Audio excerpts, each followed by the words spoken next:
Councillor Dan Pratt, and I will be chairing the meeting today. This meeting will be broadcast live to the internet and will be capable of repeated viewing. The whole of the meeting will be recorded except where there are confidential or exempt items. If any member of the public attending the meetings objects to being filmed, please advise us immediately and we will ensure that they are not included in the filming. Members of the public and the press may record, film, photograph or broadcast this meeting when the public and press are not lawfully excluded. If you are intending to do so, please could you inform the committee clerk. May I please request that mobile phones are on silent or switched off and that your laptops are switched to silent. If you hear the fire alarm, please leave the building immediately via a fire exit and make your way to the assembly point at Ipswich Town Football Ground. Before this meeting commences, we will first take time to remember our dear friend and colleague, Councillor Rachel Eburne, who passed away last Friday. I extend our warmest welcome to Richard Stacey, her husband, who joins us in the public gallery. Before we say some words, there will now be a minute's silence to remember Rachel.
Rachel was the serving Mid-Suffolk District Councillor for Hawley, Stow Upland and Weatherden Green. Rachel had been the Deputy Leader of the Council since May 2023, only stepping down from that position last week. She was also the portfolio holder for Finance and Resources. First elected in 2010, Rachel served her ward of Hawley and Weatherden with passion, dedication and distinction. Her kind and compassionate approach won her friends and respect across the council chamber. Prior to 2023, Rachel was also a very effective member of the opposition and an outstanding chair of the Overview and Scrutiny Committee. Notably, Rachel was also appointed to the Local Government Association Board for Environment and Transport to advise on policy and giving our local councillors a voice with national government. In the roles that she took on in council, Rachel was truly an expert in her field. She had a wealth of knowledge and experience in the world of commerce and business, and during her career was a director of a London-based marketing services agency. Rachel changed the course of direction in her career to focus perhaps on causes that were more closely aligned to her heart. She went on to study a degree in environment, politics and globalisation at King's College London, and later became director of the Women's Environmental Network. This is a charity that gives a voice to marginalised women and works on issues that connect women, health, equality and the environment. Rachel had worked closely with those with some of the greatest needs in her community. For example, working to support women in the women's almshouses in Brixton. When her family moved to Suffolk, Rachel also became a trustee of the Suffolk Wildlife Trust, this passion and care for people and environment has won the affection of all of us, many in our council and in her community, and has encouraged others to serve as councillors also, and with compassion.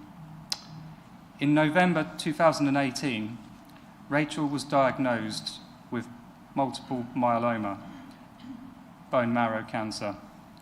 Despite increasing pain and debilitating treatment, Rachel remained active in her work with the Cabinet and representing her community. From Rachel, we can always draw courage and inspiration, and we are eternally grateful for the time she has spent with us. A celebration of Rachel's life will be held at Hawley Park on the 23rd of April in the afternoon. On behalf of the Council, I pass on our deepest condolences to Rachel's family and friends. I would now like to read some words from Councillor Davis. It's in relation to the flowers that we are wearing now. There is some reference, symbolism to the colours of those petals. Dear Rachel, we wear these rose petals in memory of you. Red for your passion and dedication to your work, the unwavering tenacity to stand for those you represented. Yellow for the firm friendships you have made across barriers most would not climb. Each of us made a friend who we valued due to your sincerity and honesty. Pink for the gratitude we all have for being part of your life and the feeling of support that was never wavering from you. White is for the sincere farewell we now give, knowing that the space that is left will only be filled by fond memory of the goodness you gave and instilled in others. We wish your family sincere condolence and know without hesitation or pause you made a difference to many, and we thank you. We thank them for sharing you.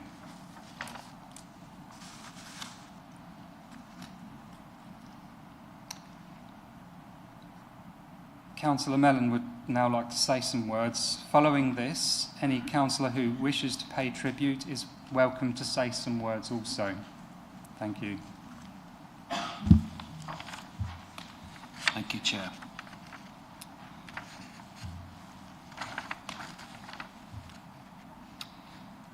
Rachel was the leader of the group when I was first elected in 2019. And were it not for her illness and the bouts of gruelling treatment, she would have continued in that role and become the council leader in 23. But she had to step back. And I was very glad that she eventually agreed to become my deputy leader, and we worked together very closely, leading the council as a team. She was the best of colleagues.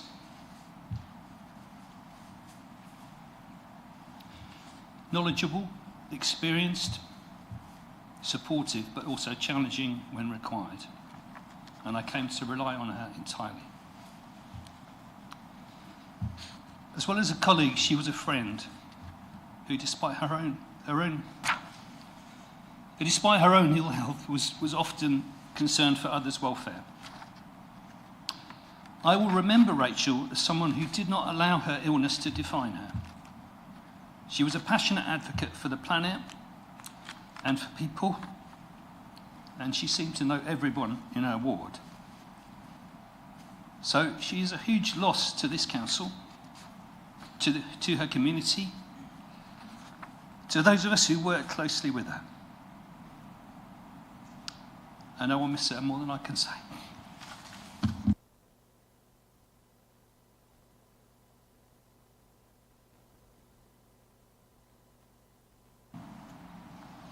Councillor Caston, yes.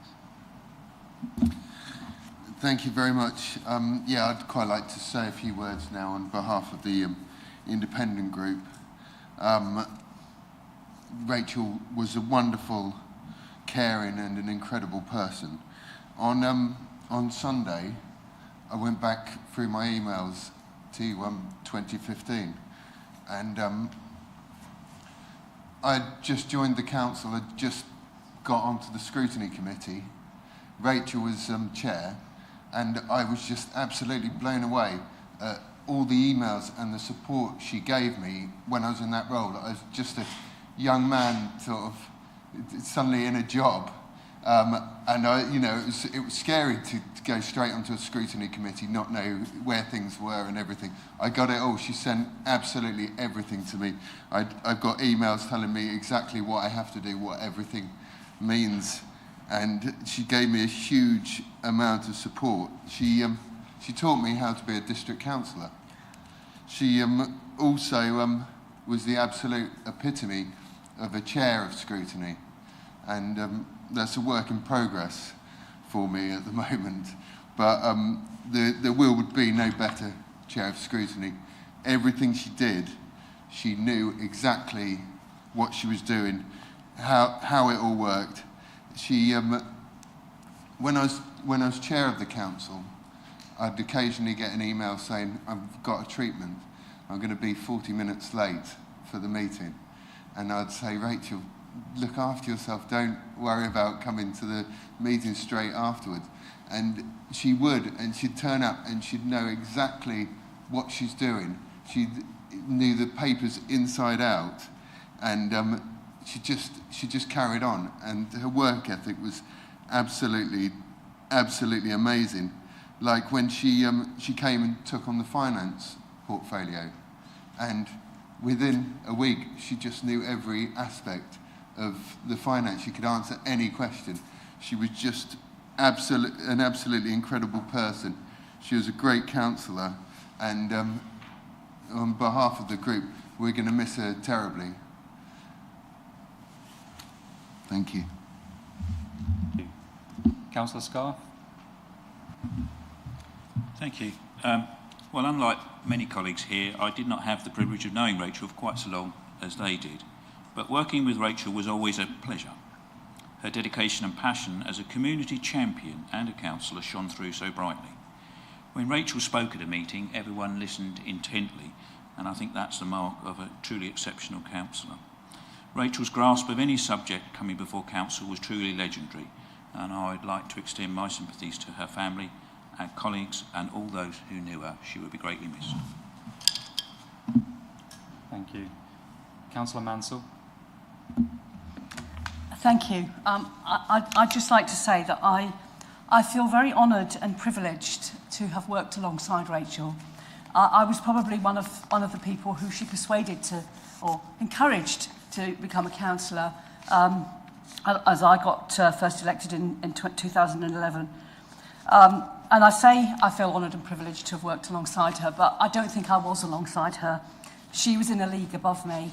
Her dedication and her commitment to the council far outshined anything I could ever do. And you know, I think she will be missed by everybody whose paths she crossed. And my heart goes out to her family and her close friends. Thank you. Thank you. Councillor Carter. It's immeasurable the impact that Rachel has had on the council, on us as councillors, and those of us had the pleasure of knowing her. The dedication she has shown, few of us can imagine what she has gone through. And yet, first and foremost, she put through was other people. She looks after us as councillors. She looks after her community. And she looks after those she would meet. And I cannot imagine you're going through that, looking after family, looking after us here. And her presence within this chamber is a huge impact. She has been a driving force. She has helped each one of us through becoming councillors. And her absence in one way it's going to be hugely noticeable. But her spirit, her drive, her determination has helped shape the majority of us here. And that it is going to continue. And I am grateful to her impact. And so through us, she will continue, but she's going to be deeply missed. And my sympathy to all who knew her friends and family. So thank you to Rachel and communications to all. Thank you. Thank you, Councillor Carter. Councillor Hicks. Thank you very much. So I think I was first elected in 2011, and Rachel had been here for a period of time before me, and she was one of those people who put me at ease immediately and made me comfortable that actually, because I doubted whether I was up to being a district councillor. When you first get elected, you start questioning things, and she actually gave me confidence and was a sort of reassuring person you could always go to. No matter what our politics were, it was on a human level that Rachel always exhibited, and that really mattered to her. I wrote down a few comments when I was just thinking, what could I possibly say in a few minutes that would even be fair or justified to the person that Rachel was? And this isn't really strong enough, but I have written down a few things. Despite everything, she was positive, and she would smile, and we would always have that banter. There would be a bit of political banter with a cheeky smile, which actually was fantastic, because sometimes we get carried away, we get into the debate, and Rachel would just catch my eye and wink or smile, and that was always that reassuring moment. So the positiveness she exuded was fantastic and incredible. Her absolute passion for Mid-Suffolk, we all know that. But every meeting she attended, at the heart of everything she wanted to do was to do what was best for Mid-Suffolk. I sat on the planning committee with Rachel and with Sarah for, I think, 8 years, and Rachel was never changed her stance. She absolutely went with what she felt was best for the residents of Mid-Suffolk every single time. And of course, every committee member does that. But Rachel did it in a slightly different way, and sometimes we would go against what everyone else was thinking, but would always make it clear as to why she was thinking that. So you could always count on her counsel at those meetings of being knowledgeable and very fair, and the encouragement she gave. I remember her coming up to me and saying to me, she's one of the first people that said to me, "You are going to run to be leader of the county council one day." I was thinking, what are you talking about? But she actually was one of the first people that said, you should go for it. And she would encourage me and said, you've got to give it a go. See if you can do it. And then the final thing is that I remember coming to our planning committee, Richard rocked up, because they were building what is now described as Suffolk's prettiest home, an eco-straw bale house in Hawley Green. So Rachel had to leave the room, obviously, because she couldn't participate, but Richard came in and presented the case. And my partner, who is absolutely obsessed about building houses and developing, just asked me for as much information I could get. And, it was very unusual back in 2019 to build a house of straw. I hadn't certainly known anyone that had done it. But any questions I had were duly answered, and I could feed that back when I got home. So I think, Rachel had many, many talents, and I think you guys building a house of straw was certainly something that stuck in my memory, which I thought was worth noting today. But Rachel will be sadly missed, and obviously our thoughts with Richard and the whole family. Thank you. Councillor Matheson. Thank you. Rachel combined some characteristics in unusual ways. She was strong, no doubt, but she was caring, we've heard. She was formidably clever, but she was really easy to work with as well. Unusual, but great. So she was really the best colleague for 15 years, and she was the warmest friend. She chose, knowing what she was facing, she chose to spend time serving her community as a member of this council, for which thank you.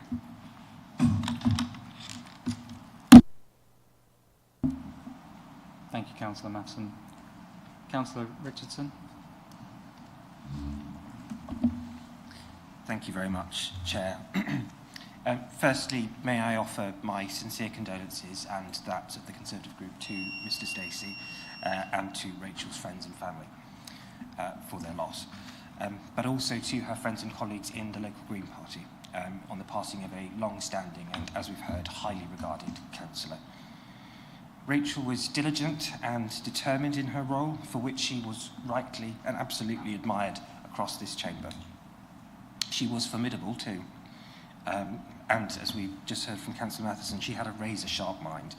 I always knew that if I was going to be debating her in one of these meetings, I absolutely had to have done my homework thoroughly beforehand to even stand a chance.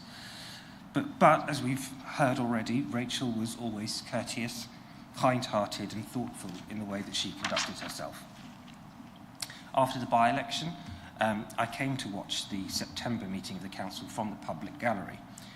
And as soon as Rachel saw me, she came straight over with a broad smile on her face to welcome me back to the council, despite our political differences.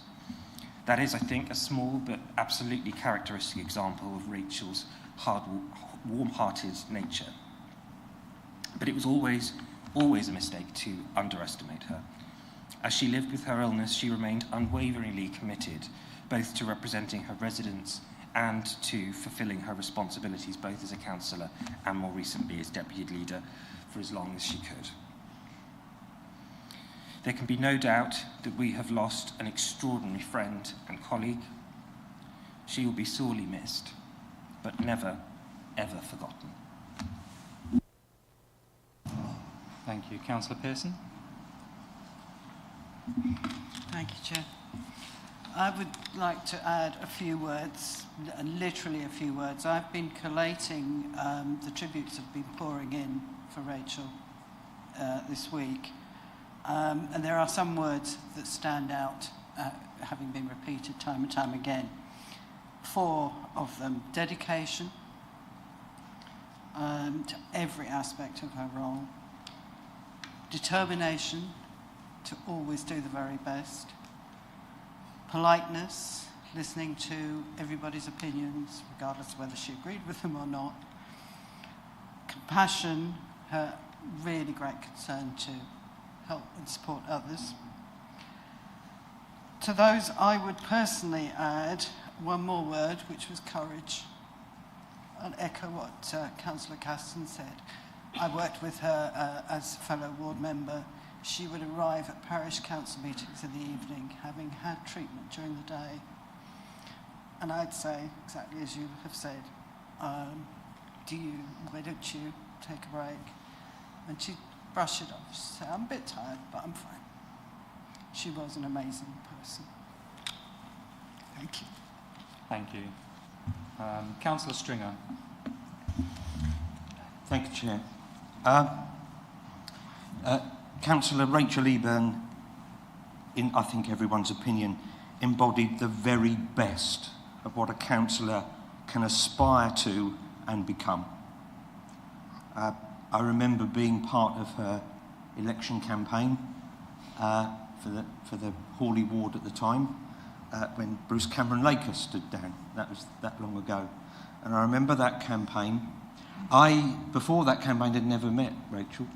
I'd been, as many politicians do, casting around looking for a candidate in an election, going round the village where I was the county councillor for, banging on people that I knew that were politically sympathetic to our cause, and asking people, would you like to be the candidate? And lots of people said, oh, absolutely not, but you need to go and speak to Rachel. And at that point, I'd never met Rachel. This happened about 4 or 5 times. So I then eventually said, well, okay, well, this Rachel, can you tell me where this person lives? Because I'm amazed I haven't met her. And I made my way to the farmhouse and tapped on the door, and it opened, and there was Rachel. And she said, I thought you'd be coming, she said. Come in, sit down. Right, sat down, and on the fridge was one of my political leaflets, election leaflets, from about 2 years ago, on a magnet on the side of the fridge. She said, I left that there a couple of years ago. Thought one day I'd do something about that. It's today. And what a day. What a day. Certainly changed my life, changed the whole life of this council. We would not be sitting on these benches if it was not for Rachel Eburne. In one of the many trips we had out looking at stuff around the ward and further afield, we took a trip to the Houses of Parliament. And there was a statue of Millicent Gareth Fawcett. And I took a picture of Rachel standing next to that statue. And that statue has on it, written on it, "Courage calls to courage everywhere." That phrase said so much about Rachel Eburne that the original people that put that on there would never have understood. Last night at Hawley Parish Council meeting, there were tributes to Rachel. And then they went on to the business of the day. And the business of the day was discussing a junior football pitch that they're about to take into their ownership. A junior football pitch that Councillor Rachel Eburne negotiated out of an aggressive developer. And when we went into the meeting, she said, "You be good cop, I'll be bad cop." Okay, we'll do that. That shows the level of commitment, the sheer determination to do the very, very best for her community.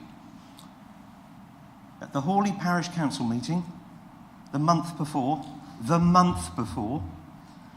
Councillor Rachel Eburne walked up 18 steps to get to the Parish Council meeting to deliver her report in the later stages of her illness that took her life 4 weeks later.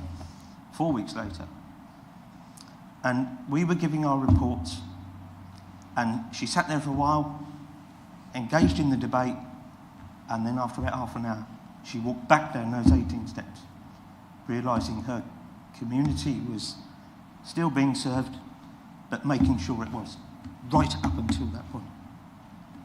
Courage calls to courage everywhere. Unbelievable. And last night, after the tributes at Hawley Parish Council, I made a bit of a rambling speech, as I normally do, and vaguely coherent. One of the parish councillors come up to me and said, "Andrew, you missed out a word. You missed out what I thought she was and what was written. She was an inspiration." And she was. Thank you. Thank you, Councillor Stringer. Councillor Winch. Yeah, every now and then something happens in life that really that rocks you and makes you think about what you value. And I think people have said it before, Rachel had keen intelligence, she was conscientious, she was passionate, she was kind. And as a new councillor, she sort of took me under her wing and sort of made sure that I knew the ropes. And like Councillor Caston, I've looked back over her emails this week and her WhatsApps, and she was still messaging us at the last council meeting, giving us advice on what we should and shouldn't do. She was an incredibly brave woman, and Rachel, we will miss you, but we will never forget you. Thank you. Councillor Lay. Thank you, Chair. Rachel was truly one of a kind. She had a deep commitment to enhancing both Mid-Suffolk and the wider world for everyone. At Red Gables, my workplace, she was a tremendous supporter, lending her hand at our hard-to-recycle stall and our repair cafe. Each time we launched a new environmental initiative over the years, her words of encouragement meant so much to our charity. I believe it's fair to say that Rachel was a major influence in my decision to run as a candidate for Mid-Suffolk elections. And when I was duly elected to this council in 2023, Rachel gave me the confidence I needed to navigate local politics, and particularly inspired me to believe in myself. The last time I shared a room with Rachel, she was generous enough to ask me, how was I coping? Testament to her robust character. I will always treasure the memories that we shared, and my thoughts are with everyone who had the pleasure of knowing her. Thank you. Thank you, Councillor Day. Councillor Patchett. Thank you, Chair. I've not really known Rachel, I think, as long as sort of some of the others in the room, but I definitely do remember the first time I met her, and this would have been at one of our sort of party meetings in Stowmarket, and I sort of saw this little sort of petite lady sort of just walking around the room, big sort of smile on her face, but she was sort of almost like working the room, because she was sort of going around to everyone. Everyone sort of got a little bit of her time. She'd shake hands, some sort of pleasantries, move on to the next one. She sort of came on to me and like, hello, I'm Rachel, with a huge sort of grin on her face. And yeah, and she definitely let you know that she was a councillor. She said, hello, I'm Rachel, I'm on the councillors. You know, she had to sort of she had to make sure that you knew that she was definitely a councillor. And it was, she was such a sort of inspiration, I think, to me, because at that point I hadn't really thought about anything, any of this at all.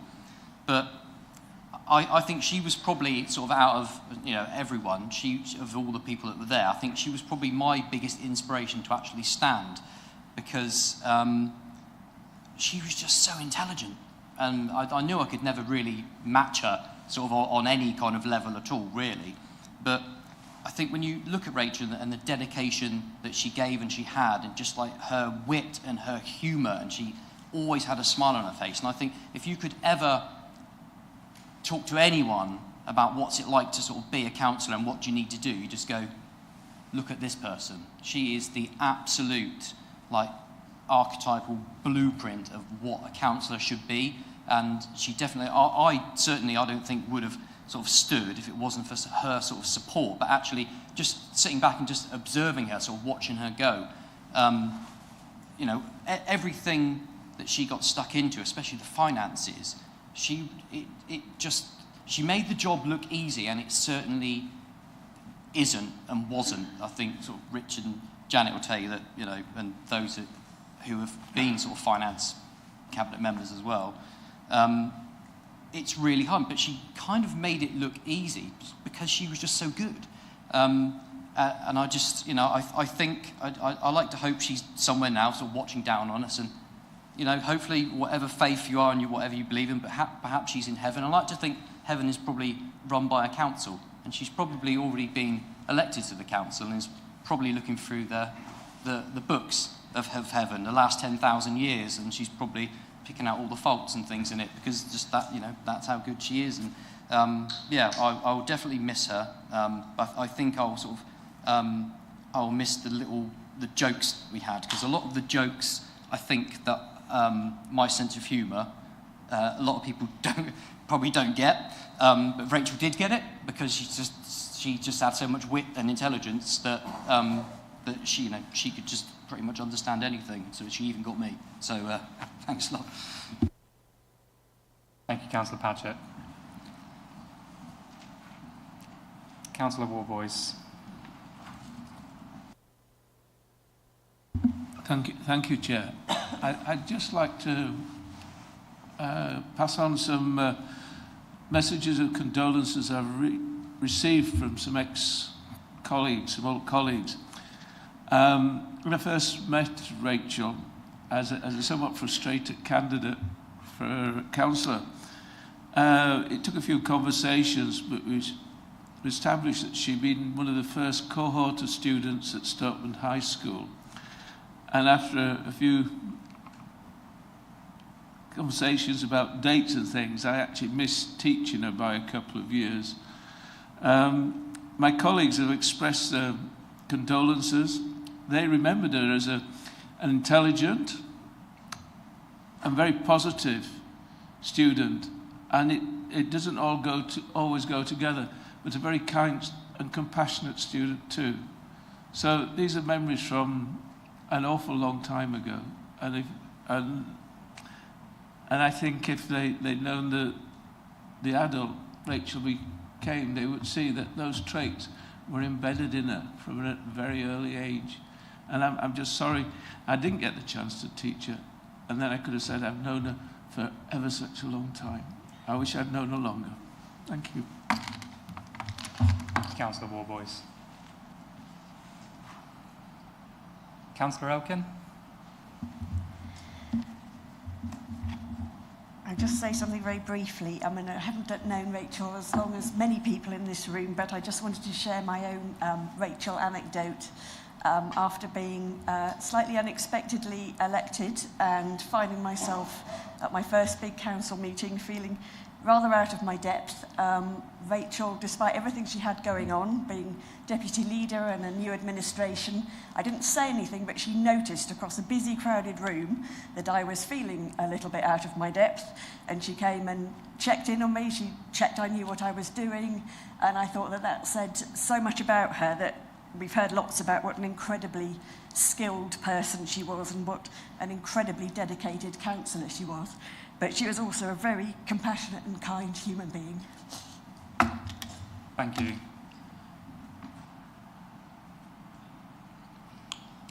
Councillor Weller. Thank you, Chair. I haven't written anything down, which will be a surprise for people on the other side, because I've commented on the fact that I write everything down. But I would just like to make a few comments in reflection. First of all, to confirm and agree with many of the comments that have been made, all of them, in fact, from people on both sides of the chamber. One of the things that Rachel didn't do was, she wasn't the person that encouraged me to become a councillor. That was him, and he had to ask me 3 times. That's for the purpose of the record, because he can't be seen. That's Councillor Stringer. He had to ask me 3 times before I said yes. But then shortly afterwards, I met Rachel, and Rachel said to me, "I think you'd be an excellent councillor." And I mean, I don't think anybody could have been that. I mean, I hadn't realised at the time what an accolade that could have been, other than that it came from Rachel, because she's wrong, and there's no way that I could come anywhere close to being the councillor that Rachel was. But as Councillor Elkin had said, because we were elected at the same time, Rachel was very much there for us in terms of the social care that we might have needed as new councillors, as well as the professional support that we needed as new councillors as well. And I know that very early on, when the discussions were happening about who should be on cabinet, Rachel said to me a few times, this is something that's for you. And I said, absolutely not. I've got no idea what I'm doing as a member, let alone in cabinet. And she had several conversations with me actually about it. Not quite as many as Councillor Stringer had in order to get me to become a member in the first place. But yeah, I'm going to miss Rachel greatly actually for all the support that she gave me as a new councillor, as a cabinet member. But I also just want to finally just close by saying, because I don't think officers get a chance to speak here, but I want to reflect some of the comments that I've received from officers who've mentioned to me that they're greatly going to miss Rachel as well, in lots of different respects, many of which have already been mentioned here in the chamber, about her fortitude, about her accuracy, about her kindness, her caring nature, and the fact that she would put politics aside in order to do the right thing for people, and engage effectively with members on both sides of the House, which I think is something that we could all learn from and all aspire to. So, in addition to just reflecting and putting on record the voice of officers who won't be heard here, I just want to pass on my sincere condolences to Richard and the family.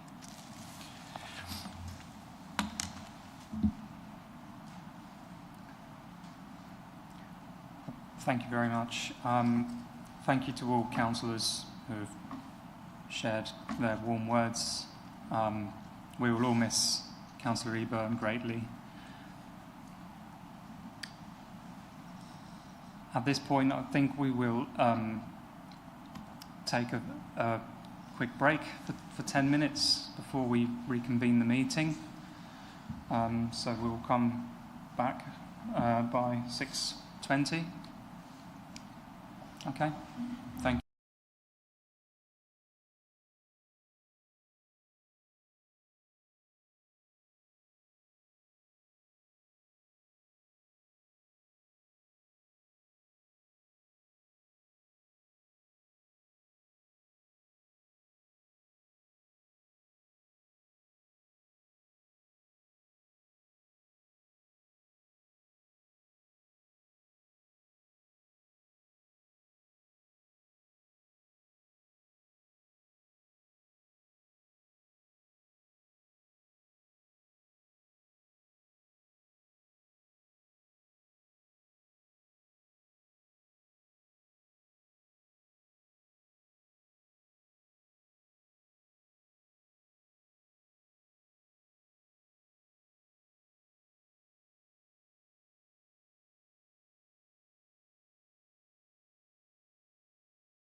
Welcome back. We will now move to the agenda, please. Item 16, regarding item 16, it has been agreed with Councillor Richardson that this motion on notice has been deferred to the next council meeting.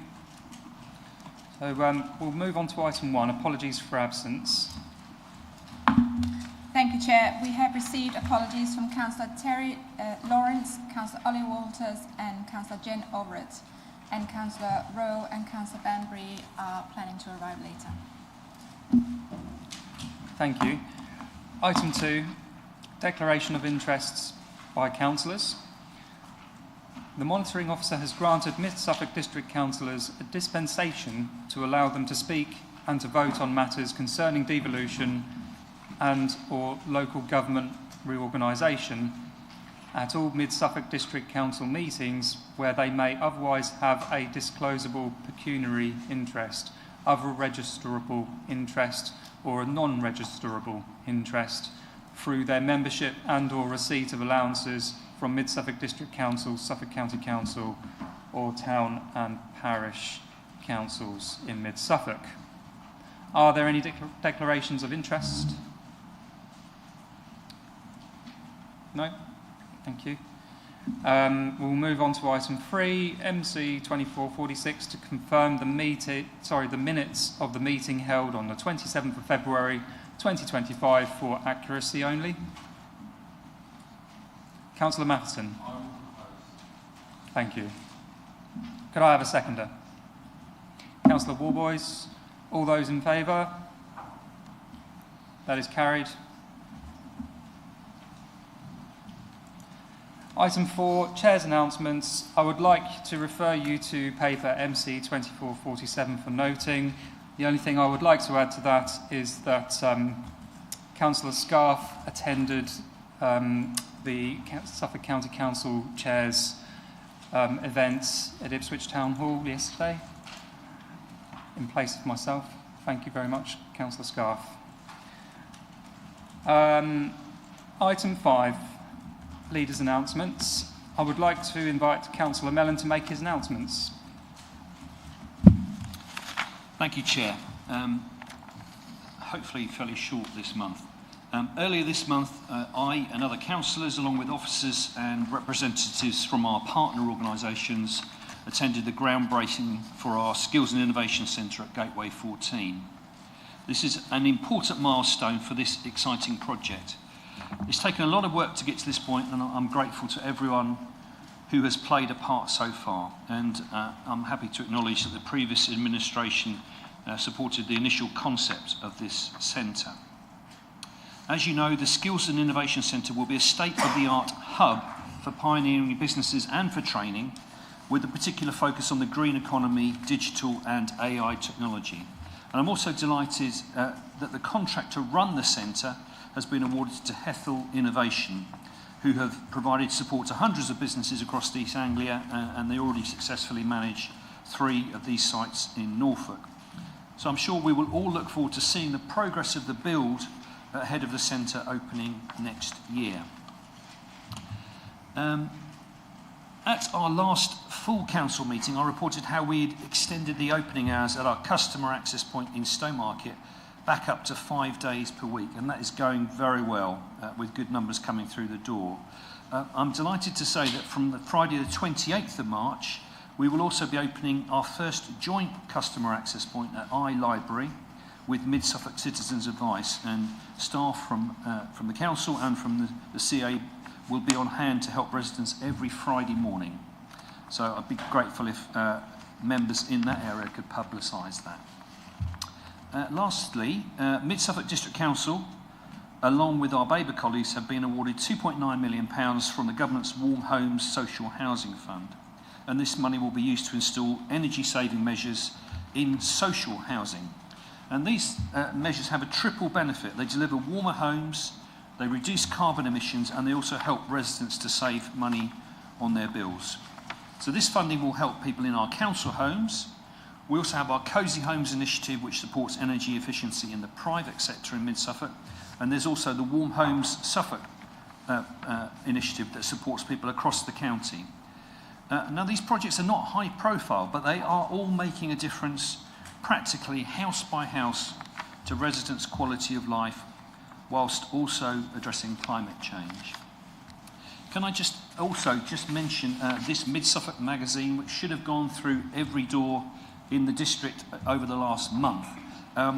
This is an information booklet talking about the council's services. It's been very well received, but we are aware that some properties have not received it.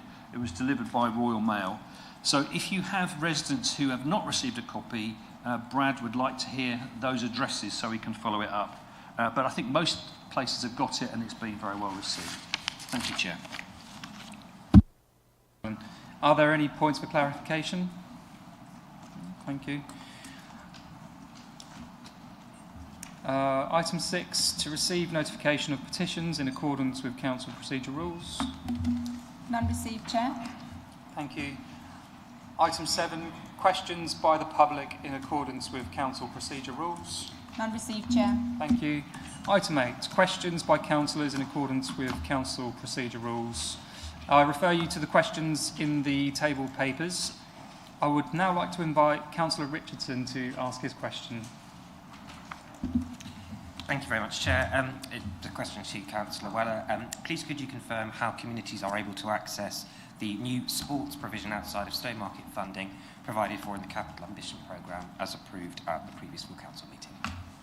Thank you. Councillor Weller, could you respond, please? Thank you, Chair, and thank you, Councillor Richardson, for your question. The General Fund budget for 2025-26 confirms the allocation for sports provision outside Stowmarket within its Capital Ambitions Programme. This is set at £750,000 for April 25 to March 26, with another £750,000 proposed for April 26 to March 27. In addition, this work is also listed in the Capital Ambitions Programme for 27-28, if funding allows, with proposed budget of £1,666,000. The criteria being developed for the funding would support design, feasibility and planning costs to develop sports infrastructure in rural areas of Mid-Suffolk outside of Stowmarket by exploring, upgrading or extending existing sites, as well as opportunities for new sports provisional facilities. Through our communities team locality working, proactive work will commence with parish councils and community groups as soon as the fund is launched, as well as working with our comms colleagues to ensure all potential avenues for promoting the fund are fully exploited. We'll also include the new fund on the grant landing page of the website, along with supporting information and contact details of officers who are supporting delivery. The intention is to have a two-stage process to include an initial expression of interest, followed by an application process. The purpose of this is to enable our communities team to work with groups to ensure they have good quality applications that focus on needs as illustrated in our leisure, sports and physical activity strategy and wider community aspirations. We expect to launch the fund early in April, and we'll also collaborate with internal teams and key partners such as Active Suffolk to ensure as wide a reach as possible. Thank you. Supplementary question? Yes, please. Thank you, Chair. It was just a point of clarification on something you said, Councillor. You obviously made reference to parish councils and that you'd be liaising with them. Is the expectation that applications will be made by the parish councils on behalf of their local groups, or is it the expectation that groups can apply to the fund directly? Councillor Weller, would you like to respond? Yeah, thank you, Chair. Thank you. Applications can be made by any eligible party, so it could be a parish council representing a group because they'd already be eligible. It could be the group themselves if they're eligible. So either is the answer. Thank you.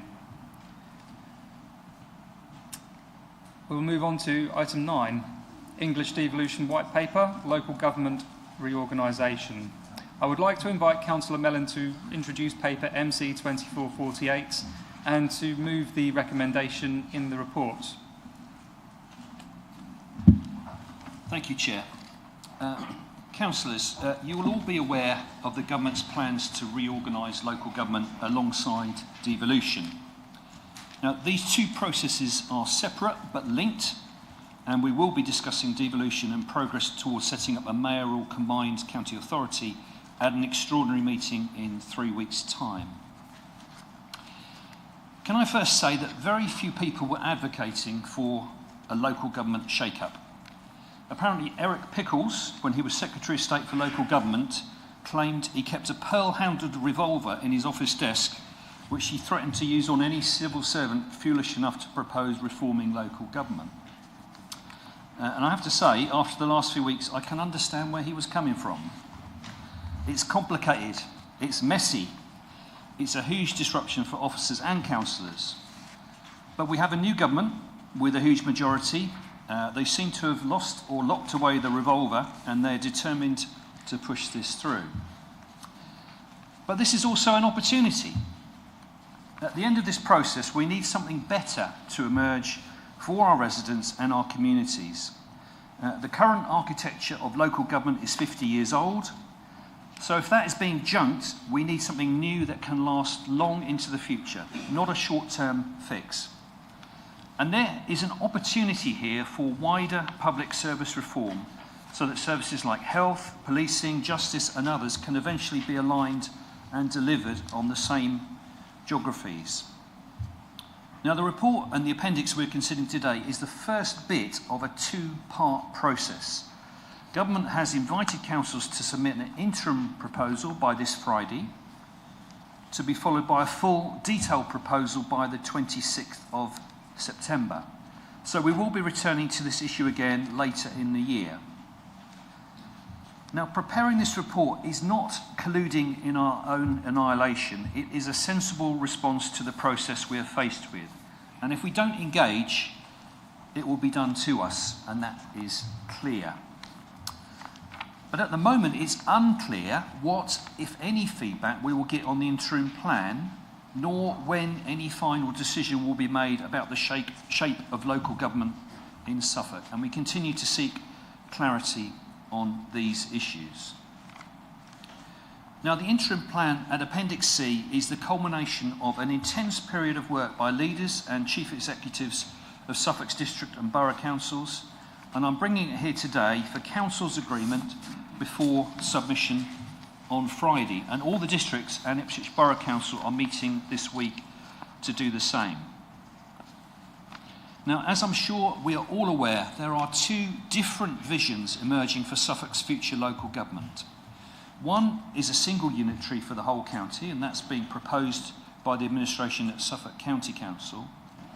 And the other option is being supported by all the districts and boroughs pending meetings that are taking place this evening and tomorrow, which is a multi-unitary solution, 2 or 3 smaller unitary authorities for Suffolk.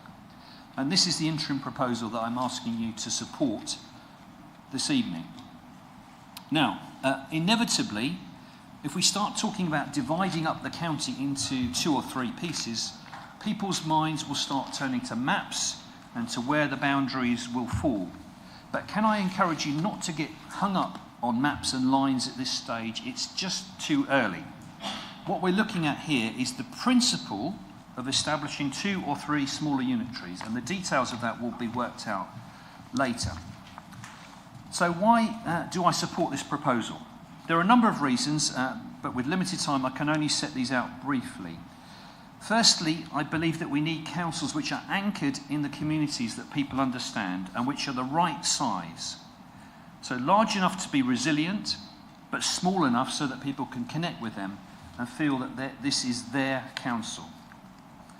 We also need to think about how people will experience these new structures and, of course, how residents will be represented by councillors like us.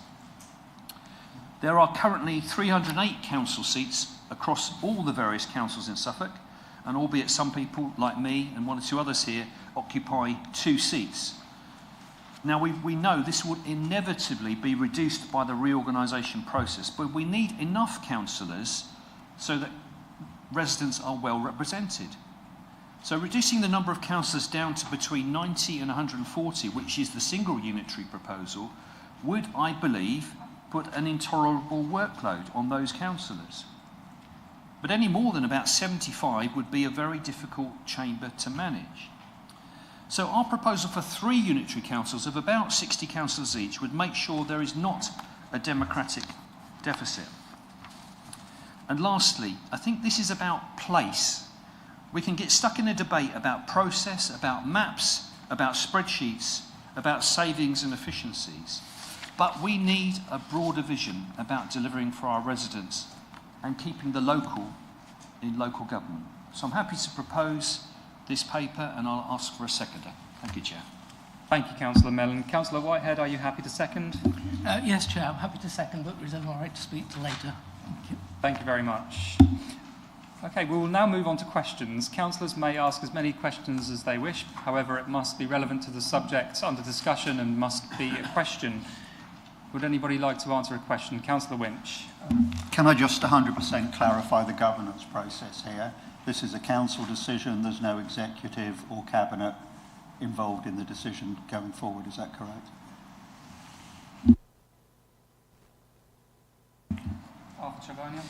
Yeah, happy to clarify. Yes, that's correct. In some of the other authorities, it is an executive decision, so you will see our neighbouring councils have had full council debates followed by cabinet meetings.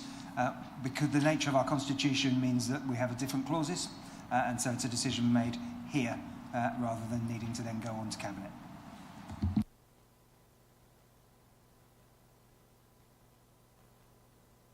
Thank you, Chair. And it's actually, in some respects, a supplementary question to what Councillor Winch just asked, which is just to confirm whether, ahead of the submission of the full plan in September, will the same process presumably be applied?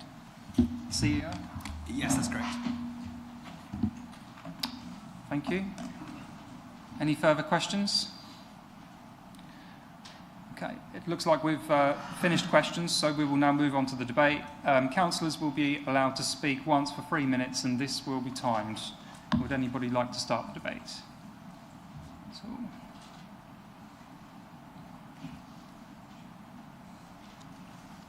Councillor Penny.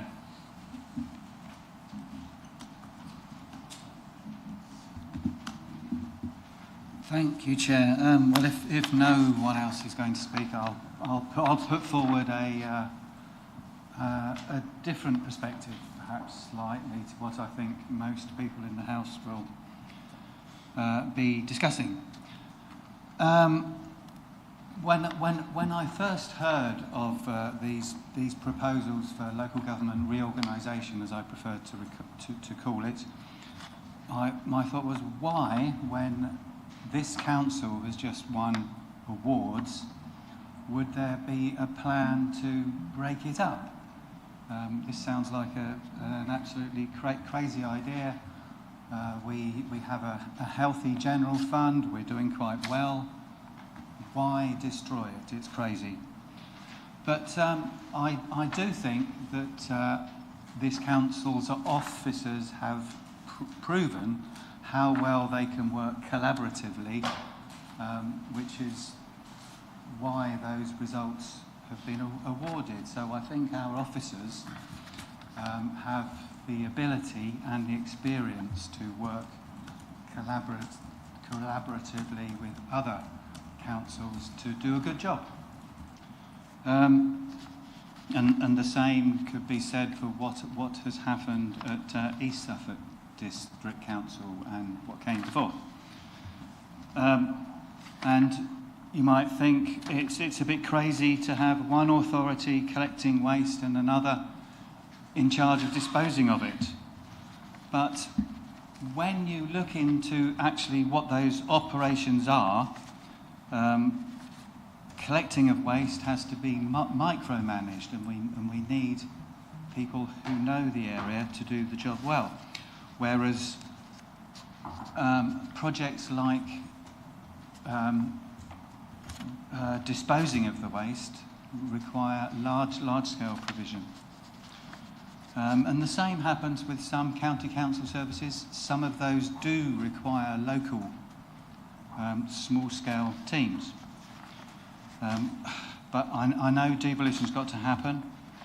And in my view, the bigger the organisation, the less personal and local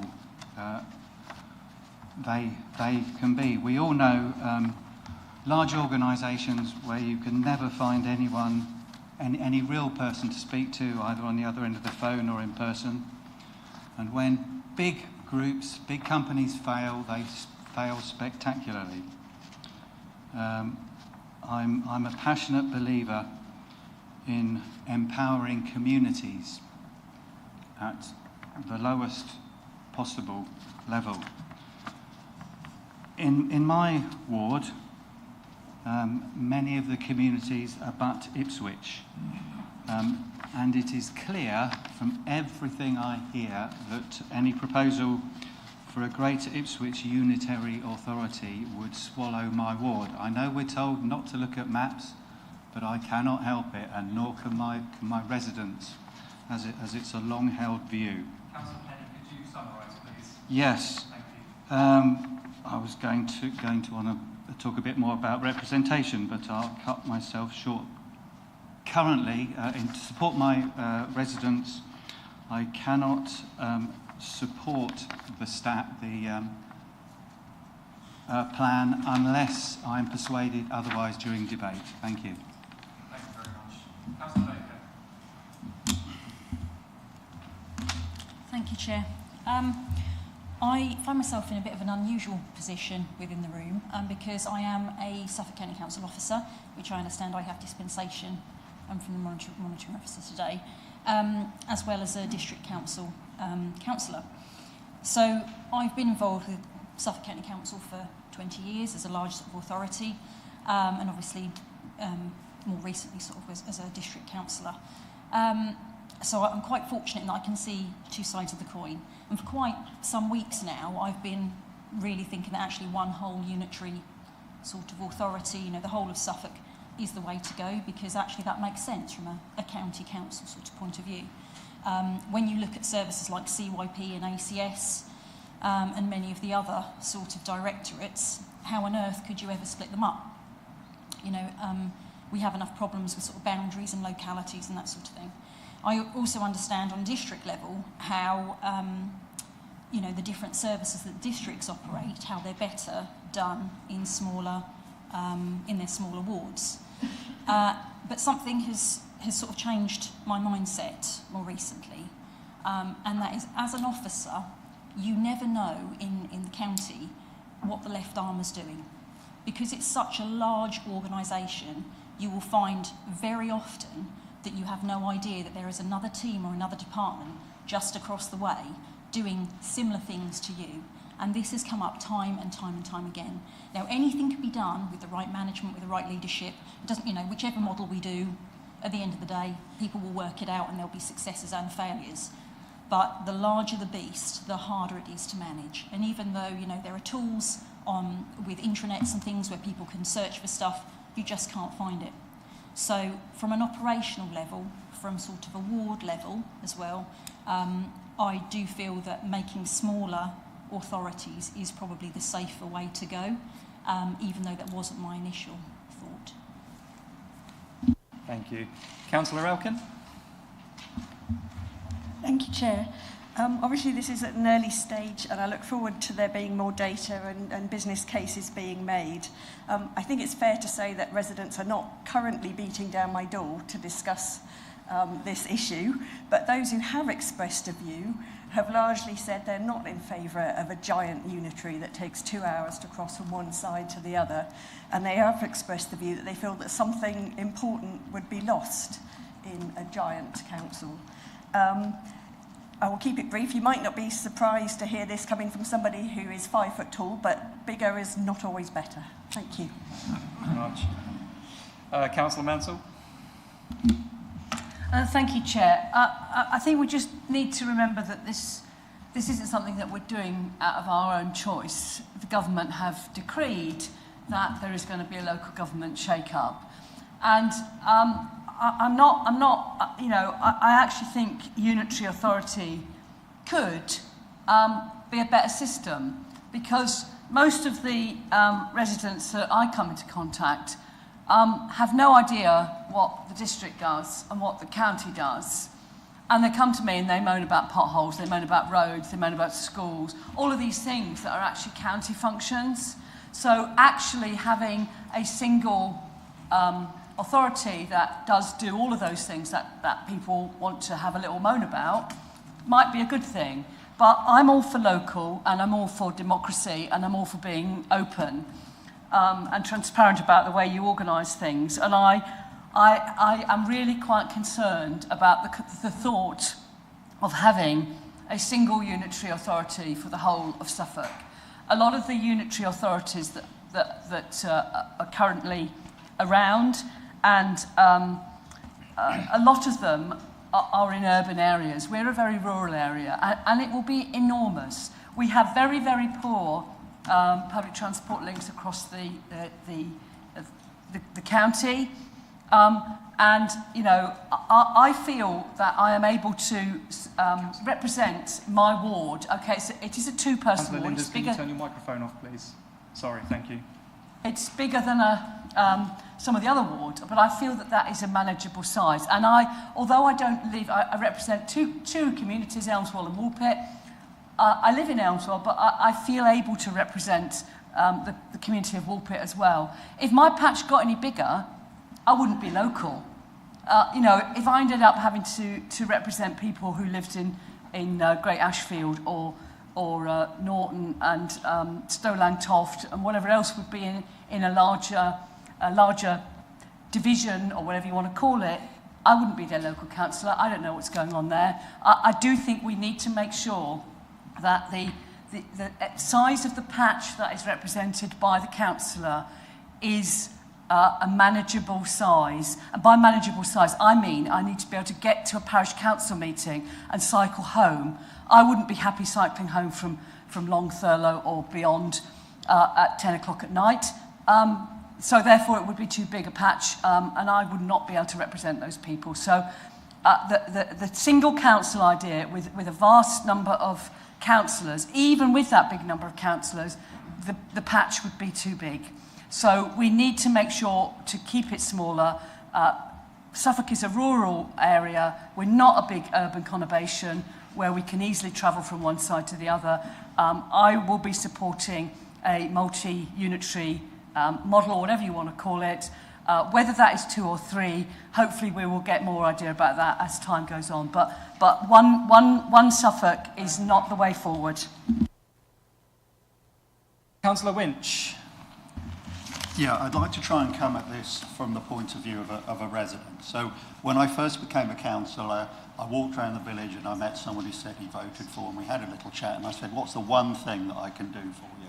Stupid question maybe. And he pointed up the road to a big, huge puddle in the middle of the road. He said, sort that for me. And I thought 2 things. One, I don't want to get carried away with grandiose political ambitions because I actually want a pothole sorted. And secondly, oh no, it's in the other council, not our one.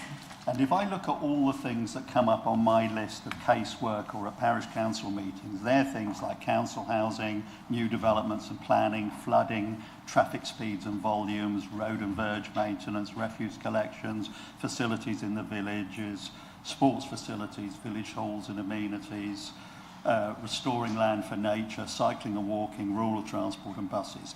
They're what I would call neighbourhood services. And they're an odd mixture of county council and district council issues. But if I was looking at local government, I wouldn't start here. It would be nice if we could rationalise this, so I think there is a problem here. I would start with the fact that local government is financially completely unsustainable. So if you look at what's actually happening in this sector, since 2010, we've seen roughly a 25% drop in real terms income in the sector. Suffolk County Council, this isn't a criticism, this is just because these services are vital lifeline services to the most vulnerable in our community, but they're now spending 77% of the total budget on adult social care and children's services, and that is growing every year. And some of the figures are absolutely staggering. There was a report out last week that showed that out of 43 councils, 35 are spending more on send transport, that's money for private taxi fares, than they are on road maintenance. So what we've got within the local government sector is 4 services: adult social care, children's services, and in other councils, homelessness, and whilst it's ring-fenced, I would also add council housing, 4 areas that are completely out of control, and we've decided that the thing we need to do is reorganise local government. It's beyond crazy. Now, I do get that there are economies of scale from joining things together. I am slightly sceptical, or more than sceptical, of a lot of the figures. Politicians always make grandiose claims for reorganising things. The most recent mega example was Brexit, and look where that went. The savings are likely to be doing, but by us not doing things that we're currently doing. So what's been going on in the local government sector is there's been about a 30% decline in what I'm calling neighbourhood services since 2010. And this process will massively accelerate that problem. And the final thing is there's very little evidence that large organisations are actually more efficient than small ones. And anyone who's worked in a large organisation will know that. So I want to come back to the chap who I met on the street that time, and he's going to ask me 3 questions. Number 1, will it be easier to deal with one massive council than having 2 smaller councils, which I do think should be reformed. And I think the answer to that is clearly no. And I know that already because we have some large services at the moment, and I don't want to particularly criticise highways because I could criticise district services as well. Oh my God, I'm not, no. So, so I'm going to do a very quick summary. So the problem is we're rushing this through. Last council we said we had to have 8 weeks to review whether we could send a letter out or not. Now we think we can do the whole of local government in a couple of months. We've completely cut the voter out of the process, so we think we can do local government, we don't need to consult the voter. We are in danger of completely destroying neighbourhood services and local democracy, and we're going to create one massive nightmare bureaucracy if we're not all careful. Councillor Linders. Thank you, Chair. A lot of good words have been spoken already about the advantages of 2 or 3 unitaries, and I could not more than agree with all of those. I would just simply like to point out that we are looking at population figures at present, and this is presumably going to last for another 20, 30, 40 years into the future, where the population figures will be vastly different. And that is also one thing that we need to take into account when we discuss the present division of 2 or 3 unitaries. So I'm very, very happy to support this. Thank you. Thank you, Councillor Linders. Councillor Carter. Thank you. And I should have asked a question. Now, would it be possible to propose we bring back the blinking gun? But what I met with is a great deal of trepidation. And it is from people like myself within the on social housing about how it's going to affect us, how it would be one great super council or one smaller one is going to be separated to, are we going to lose our housing stocks and things like that. Now, this is going to happen and we have no say in it. It's not us doing it. Yet by thinking rationally to a sheer scale of things, I couldn't support a single council. Just going back to the social housing. Now we're going to have if there's a single council taking on this just one prospect of a whole of Suffolk, all the social housing. Now you're going to have these areas going to be either, for maintenance, it's going to be either to be in-house or outsourced.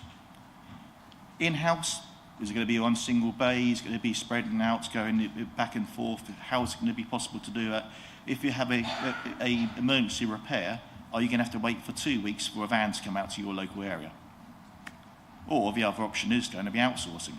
Outsourcing, a super council to keep an account of every single possible outsource, actually knowing who's going to deliver a reasonable account, who's going to actually do it to the standard as necessary of the residents' fare. Now, my experience of large councils, large organisations is the bigger area, the easier it is to lose the data. The easier it is to lose, the little things can get lost. And I wouldn't feel comfortable as a tenant with this outsourced data or the information, whether it's actually being held and not being lost. It takes enough time as it is for a smaller council to actually get things implemented than a larger one. So, yes, whilst I would prefer not to support any changes to the council structure out of sheer fear, if it's going to have to be done, it's going to have to be the most practical and most concise, and one that's going to deliver on services where it can possibly do it, and that would be on a smaller councils. So that is why I would support the current for the smaller councils. Thank you. Thank you, Councillor Carter. Councillor Rowe? Yeah, as others have said, it would be better to kind of not lose a level of council. But something which I'm particularly aware of that is kind of mentioned a bit in this is kind of the number of councillors per population, which is going from like 2,520 to, in this plan, like 4,500. A worry I have of if it gets any more diluted than that, and the fact that we're going to lose any, is one of the things which is really noticeable as a councillor is being able to do things like locality grants. And there's small organisations which it's kind of hard enough to get them to apply for grants anyway. And kind of funding which councillors can help with because they know the organisations and there's not the kind of overly onerous application processes, means that this is something like, and it's like we're going to get, I think, £10,000 locality budget for each of us, and over 4 years, if that's, when that goes, that's unlikely to be replaced by when we get unitary, and that will make quite a large difference to community organisations. And so it's good that we're kind of pushing for the numbers we are. I think more would be better, but yeah, I'm just very worried about the impact on funding for VCFSC organisations when this goes, like with, when the government decides to do what it's going to do. Councillor Rowe. Councillor Patchett. Thank you, Chair. I think the two sort of big problems I have with the one big single unitary is it's localism and the residents. And I sort of, I look around at all your plaques at the moment, and I'm looking at places that I know and that I've been to, and a lot of them recently. I've recently been in Thurston quite a bit because I've sort of been looking at houses, and I know the challenges that you've got there, and with the infrastructure and too many houses. But I care about it as well, and would like to actually sort of do something about it. I know in Whirlingworth that you've got flooding challenges, and I care about that. And again, I'd like to do something about that, and I care about it because we are we represent a smaller area, and that gives us the ability to actually care about these things. And I think in a single unitary, Stowmarket, we talk about it a lot in here, probably too much for most of you, but it's going to get swallowed up. In a huge unitary, all you're going to hear about, the voices are just going to be, well, we can rattle them off. Do I even need to say them? It's going to be Ipswich, Bury St Edmunds and Felixstowe. That is all you're going to hear I think in a big unitary. That's where all the money's going to go. That's where all the debate is going to go, and everything else is just going to get swallowed up and forgotten about. So it's the localism that I really care about. We all care about where we are, but I think we also care about our sort of neighbouring areas as well, because we visit them a lot because we live near them. What I do worry about with the residents, and we were going to hear a motion about consultation. Well, let's talk a little bit about consultation. Where was the sort of consultation in its entirety about fast-tracking us sort of into the whole unitary thing? It wasn't there. One of the largest things that is going to happen to Suffolk politics in the last 50 years, and it was just decided by very few people. And if we look at the political landscape of how it was when the county council was elected in, okay, it was mainly Conservative councils that we were dealing with. We've got 6 councils in Suffolk. 5 of those are no longer Conservative councils.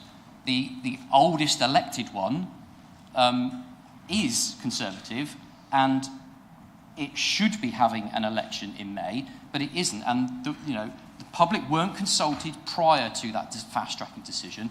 The public should have their chance to sort of voice who they want running.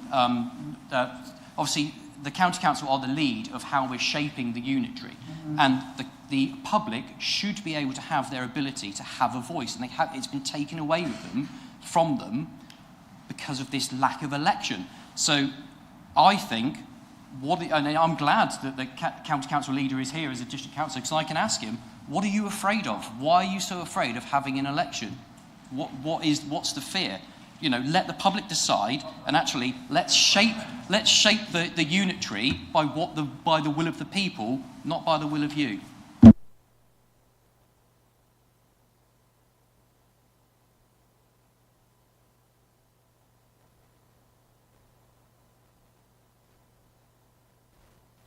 Thank you, Chair. Listening to colleagues, etc., the pros and cons, yes, I think reform is necessary, yes, I think it's needed. I can see the waste in a number of the services. I've got real concerns about a single unitary, about community. I mean, I see it every day with people unable to access services and, have you reported it on a website? And the assumption that digital is accessible to everybody and everybody is digitally able around savings. The one thing that really concerns me is community, which was why we're all here, to support our communities. The further you get away from the community, the less support they get. I'm really proud of the support that Mid-Suffolk has given lots of the voluntary sector, lots of local parishes, lots of local projects, all of those things. Put that money in a single pot, and from bitter experience, less and less and less of it goes out to the community and supporting community groups. 77% going on adult social care, yeah. Where's the extra coming from, and where's it coming away from? And that worries me. It really, real concerns. We're talking about community grants. We're talking about organisations that rely on the funds and support of their local councils, which I'm sorry, I think will disappear under a single unitary. So I will be supporting your paper. Thank you.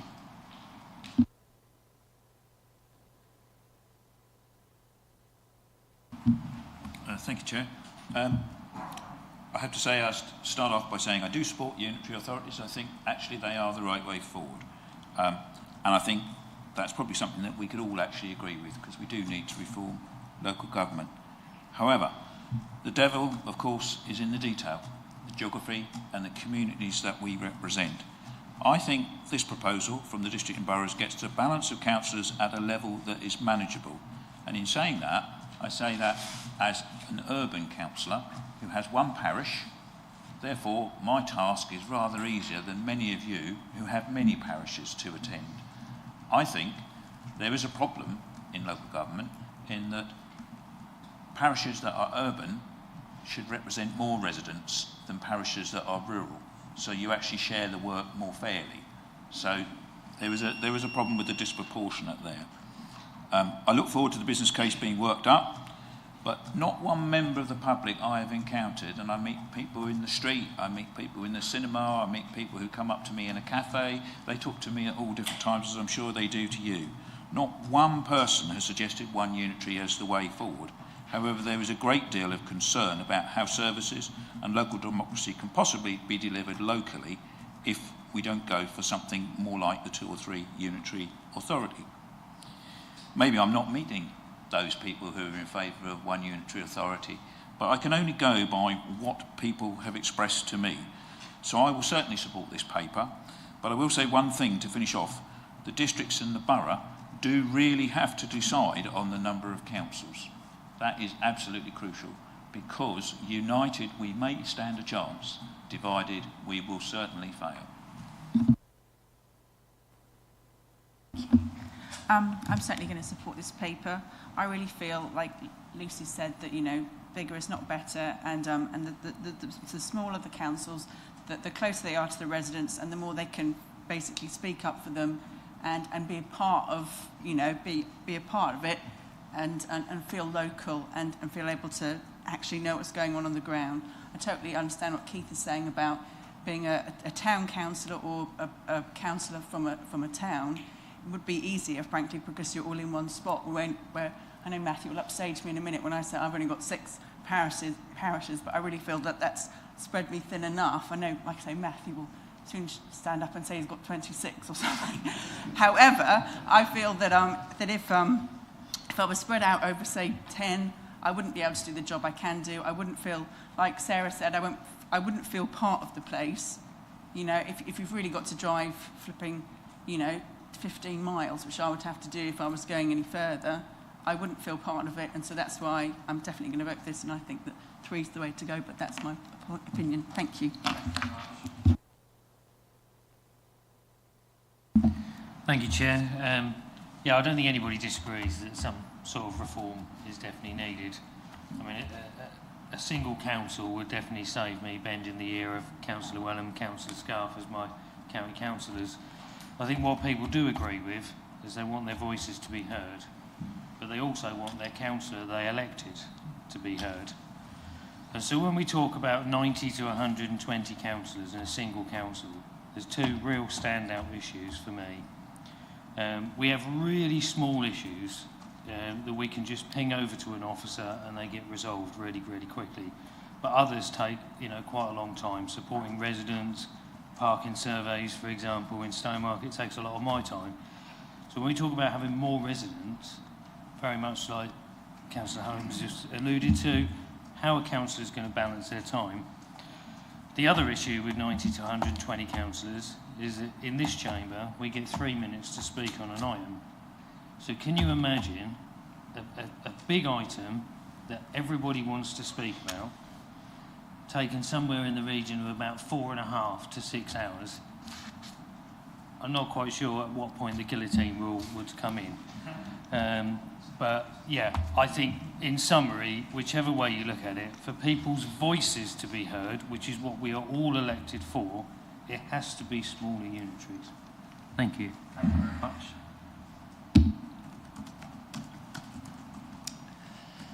Would anybody else like to debate? Councillor Warboys. Yes, thank you, Chair. I do think this process has actually been flawed from the beginning. One of the aims from local government reorganisation, which I've picked up from the reams of documents, is that it is to restore public confidence in politics. And I don't think we've made a very good start. We started with exclusive meetings between the leader of Suffolk County Council ministers, and followed by a county council meeting that paid lip service to debate. There was no dialogue with district or borough councils before applying to join the fast track. And then finally there was the deft sidestepping of county elections. Anyway, we are here with our interim plan. And I think that's greatly thanks to our CEO, Arthur, and other officers. We've had thorough briefings by the Mid-Suffolk District Council officers. They've led workshops with members and our parish councils. There's also been collaborative work between the leaders of the district and borough councils. Not a peep from the county council. This interim plan is ours. I feel I've been involved with it. It hasn't been done to me, it's been done with me. One of the winners from this process is KPMG. We've paid our dues of £10,000, beg your pardon. And they've probably been paid twice over by the county council. This could have been avoided through approaching devolution and local government reorganisation openly and looking for consensus.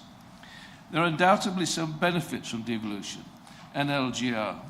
But this opening, this beginning of the process, has shown how the potential for being autocratic and centralised, with decision-making far removed from communities, a yawning gap between parish councils and the unitary councils. In a funny way, I look forward to what members have to say next April when Councillor Richardson brings forward his motion. It will probably be supported by Councillor Hicks, demonstrating a newfound zeal for public consultation. I will support this plan. I've encouraged parish councils to respond to the government consultation. However, I have no confidence in the capacity of Suffolk County Council to lead on a single unitary council after a decade of cuts in services. In order to maintain contact with our communities and strengthen democratic scrutiny, there should be at least 3 unitary councils with 56 and 58 councillors. Note the comments we've heard about the potential size of a unitary council with potentially over 100 councillors in the room. 3 unitary councils with 56 to 58 councillors would represent a ward of 4,500 people.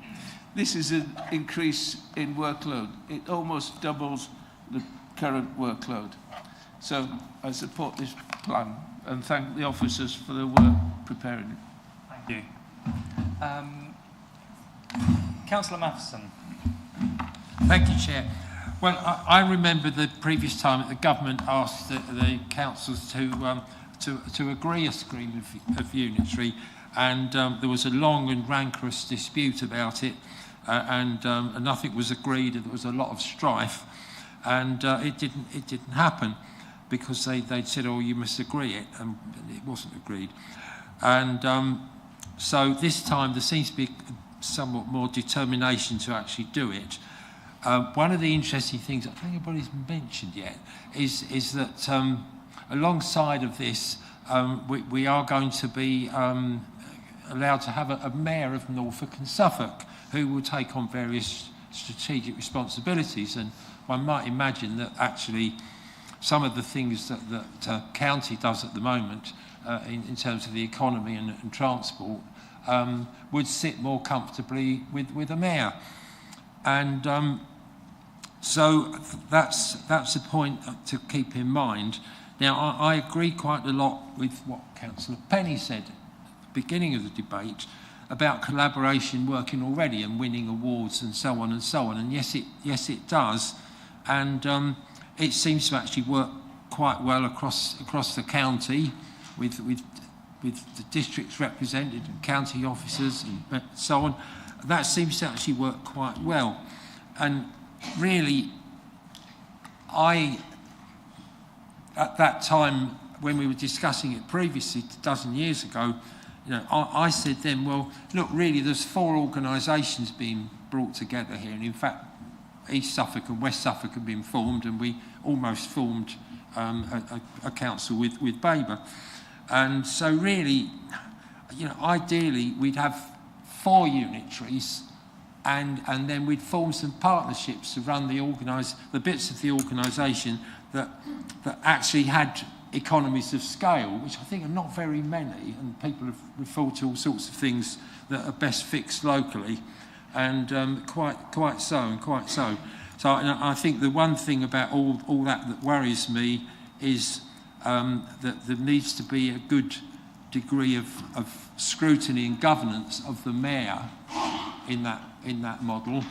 But what we've got on the table, the least worst one seems to be 3, but we could save a lot of trouble and money by doing 4. Thank you. Thank you, Councillor Matheson. I feel that we've come to the end of the debate. Yes, Councillor Hicks, I was waiting. Thank you very much. And could I just answer a quick couple of questions? It wasn't us that delayed the government, it was the Labour Party, and Councillor Mellon signed the letter signing up for devolution. So, of course, I'm not surprised, we have differing views. we knew these guys were going to wait. We were all waiting to try and go first. But anyway, the interim plan, look, to me, it's fascinating what it doesn't say. Let's be honest. So what it doesn't talk about is the costs of what the savings might be over 5 years. Now, of course, you'd expect me to say that, and I know there'll be rebuttals, and they'll say, well, they're figures put out by the County Council Network. But they're talking about 5 year savings of one unitary of about 100 million, two unitaries of about 11 million, but actually 3 unitaries would run at a loss of 55 million pounds. So we might as well stay as we are rather than go to 3 unitaries. Now, I'm slightly baffled as to why Mid-Suffolk, who normally have very strong views on things, and the new administration, the Green administration, always has strong views, why we're sitting on the fence saying 2 or 3 unitaries. Councillor Winch said 2 unitaries, Councillor Mellon said 3 unitaries, so we're getting differing views from the front bench. Now, I'm guessing it's because it's awkward, because actually you're going to have to trade, or maybe you already are discussing, who you will pass to Ipswich Borough Council to make 3 unitaries. Will it be Needham Market, Claydon and Barham? It's come up, Councillor Penny and I were at a meeting the other day where people were talking about it. Felixstowe's been told they'll be subsumed into the new Ipswich Borough, or the new Ipswich Greater Unitary. And that would be the same for Claydon, Barham, Needham Market. Have you asked those places if they want to go to an area that has the highest council tax in the country? You've got to have those discussions with those residents before we commit to 3 unitaries. It's really important we take that opportunity.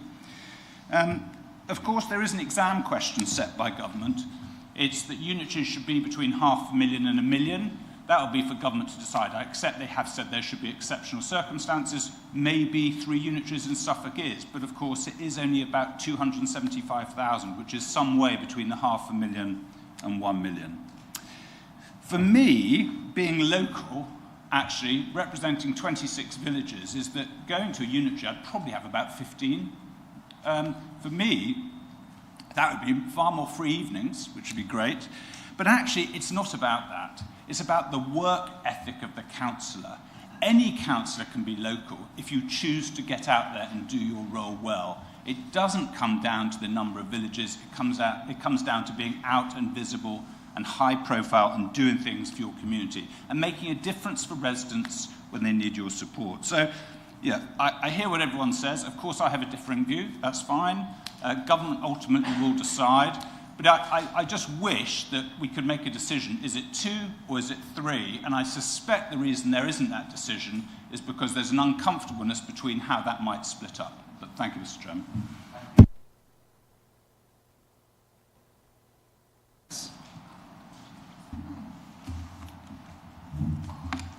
Thank you, Chair.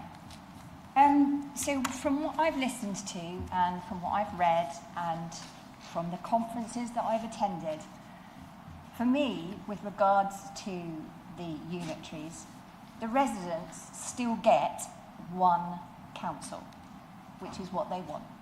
And it makes things easier. It makes things easier for everybody. However, when you look into the details, as Councillor Scarf mentioned, whether it's 1, 2 or 3 unitaries, it remains still a 1 council for the residents, but is it a lean, efficient, closer and more fulfilling one? I do not think it would be if it would be 1 monster council. With regards to costs of 1, 2 or 3 unitaries, I would say we are preempting if we're having a consultant tell us how much we're saving before we actually look at the data of Suffolk. Suffolk is coastal, rural, it's city, town, and the people that know their place are the best people to have the opportunity to speak. If we have multi-unitaries within this varied representation of Suffolk, and they will be having a seat at the table with the mayor, we're more likely to get fair representation all over Suffolk than just having 1 person go visit the mayor on the board. Thank you. Thank you very much. Councillor Weller. Thank you, Chair. I know that in his Suffolk well, Councillor Hicks definitely has more parishes than I do, but certainly in his district, I think I've definitely got more than he has. So I'll just mention that. So certainly in terms of reducing the caseload, if you were a single authority for Suffolk relative to how we are at the moment, yes, some county councillors will definitely be reducing their caseload if they become councillors in the new system, but districts would definitely be increasing if that was how things went. So I definitely wouldn't be in favour of a single authority for Suffolk, not just for that reason, but for many of the reasons that colleagues have mentioned over here too. In common with Councillor Baker, I also work for a local authority, although not this one, a first-tier authority. Everybody knows who it is. And I also work for an ICB, which is even bigger than that authority. And that authority is bigger than Suffolk. So I know from experience that, reflecting on Councillor Elkin's words, that bigger ain't always better. And I'm not looking at anybody in particular on the other side when I say that either. But I do think that there's greater risk of silo working, for example, in larger authorities, and I've certainly experienced that in my own, and without making any career-limiting statements, I know that the ICB that I work for is certainly more dysfunctional than the county council that I work for, and I know that part of that is because of the size of it. So that's just a further reason for not supporting a single authority for Suffolk. I think they're inherently clunky, and I think they're already clunky at county council level in respect of the existing functions that they have. If they were encompassing the functions that districts and the borough council have, I think that could only ever make them more clunky if operating on that large scale. So I'll be supporting the recommendation. Councillor Stringer. Thank you, Chair. Just before I start, interesting that Councillor Hicks's speech took quite a lot of time to talk about how we're feeling here and why we're doing what we're doing. Well, it's actually really simple. We're not sitting on the fence at all. We're waiting to explore options and see the full business case. It's as simple as that. And why wouldn't you on such a fundamental change in how we deliver vital services to our communities? Round about now, people have been getting council tax bills dropped through the letterbox. I didn't normally study them terribly well, but I do actually since becoming a councillor. And I've always been, and this isn't blowing smoke, I've always been, when I analyse it, I think for the amount we charge as a district council, for the services that our residents get, it's roughly double the size of a parish council what we charge. I think that's phenomenal value for money. Phenomenal. And I think if anyone, ambiguously looked at it, they'd probably feel the same. And in among those services we do, many of them are not statutory. So I have certain fears about all this. We've heard a lot about fear. We're worried about things getting bigger. I don't have the fears about geography and all that. I do have fears with losing things that my community values, and values heavily. I've got a few little examples here. Planning enforcement, neighbourhood planning support, are just a couple of areas that are non-statutory. We don't have to do them. Tree for life. Free tree for every newborn child or adopted child. Wonderful idea. It's not a statutory service.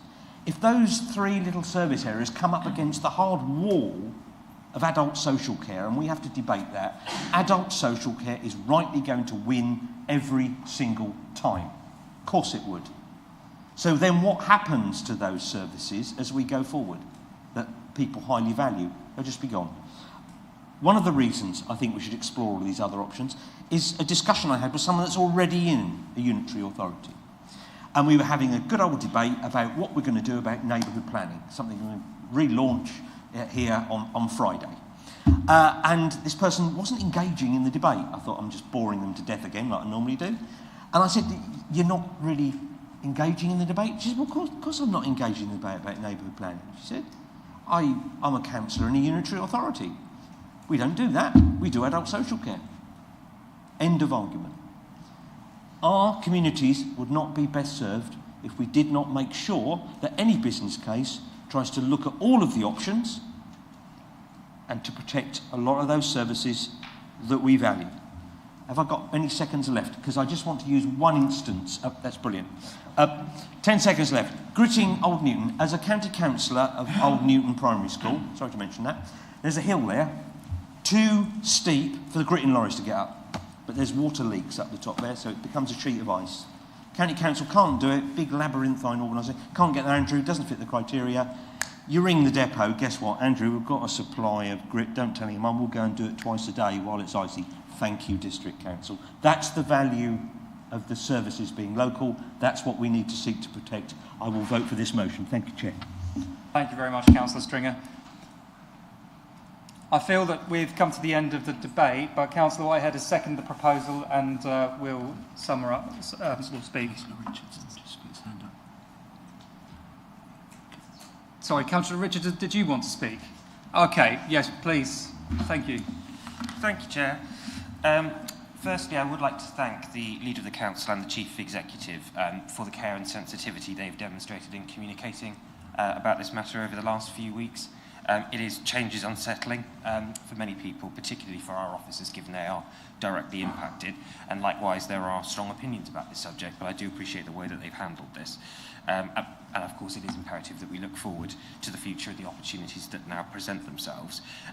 But obviously, fundamentally, what we're considering today is not whether local government reorganisation should happen, because the government have made clear that it will, but rather what it looks like. And I agree with Councillor Mellon, I'm not going to go into maps, but the one point I will reflect on, because I agree with him about local government and broader public sector boundaries being aligned. But you're only going to get that with one unitary authority. The NHS is not going to shrink itself down to east, west, wherever else. Likewise, the police won't do that. The only way that you will get that is with a single unitary authority. And so that's where I'll start with in this debate, is just by saying I think it is a mistake to exclude the one unitary option. It is a viable option, one that many others have successfully pursued, including Buckinghamshire, Wiltshire and Cornwall, to name just a few, all of which are large and rural communities and counties. I mean, as this plan makes clear, Suffolk would not even be the largest by area in England. And I think actually a Suffolk-wide authority probably would have the strongest identity out of all of the options considered. The county is ancient. The districts were an artificial creation dreamt up 50 years ago. So having reflected on what's not in this plan, I do want to address a couple of the things that are. I do have some concerns about the figures. They are obviously indicative, and I know that and appreciate that, but they do have quite a broad range. For example, they don't make clear what the differential saving would be for a two unitary option versus a 3 unitary option, which the County Council's plan does. It doesn't provide any of the transitional costs, including disaggregation, again, as the county's plan does.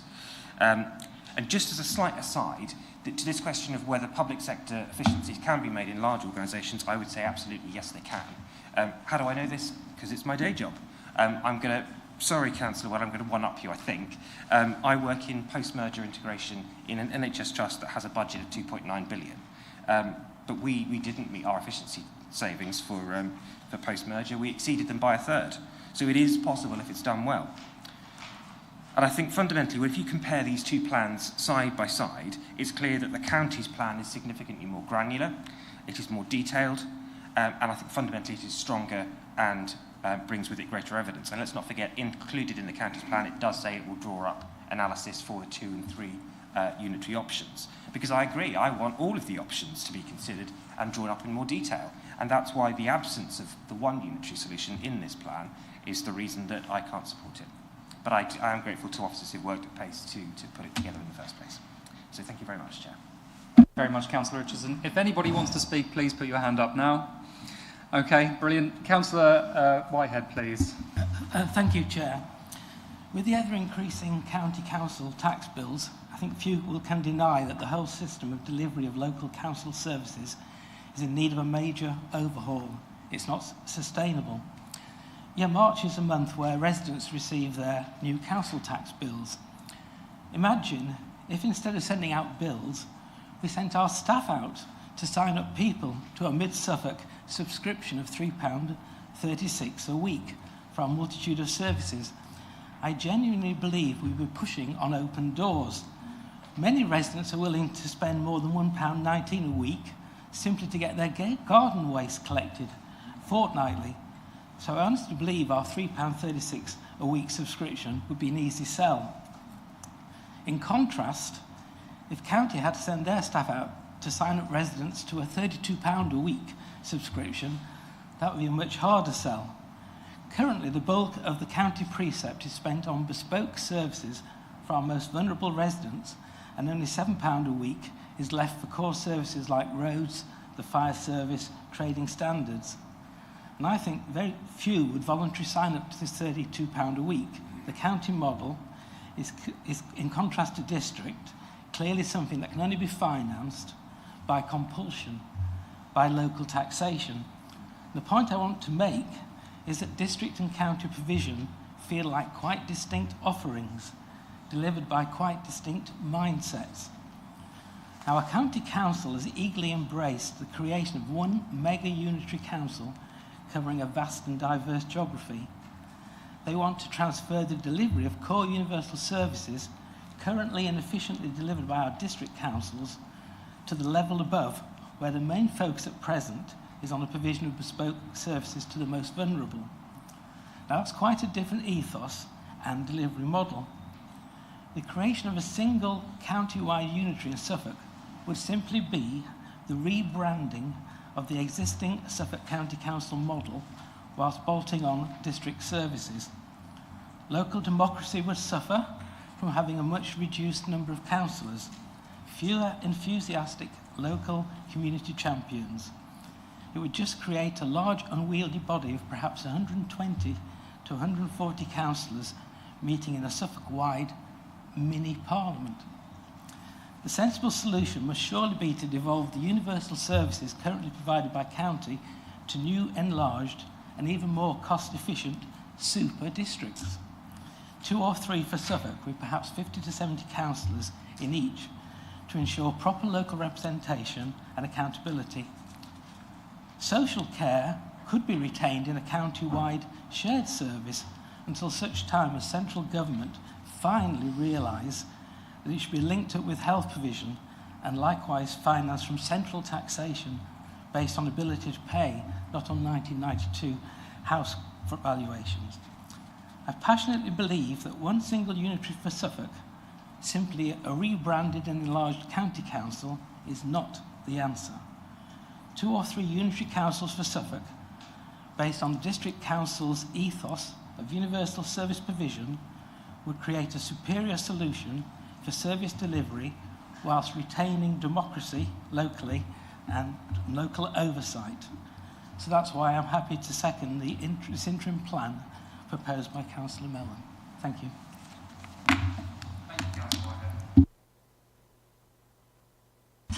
Yeah, thank you, Chair.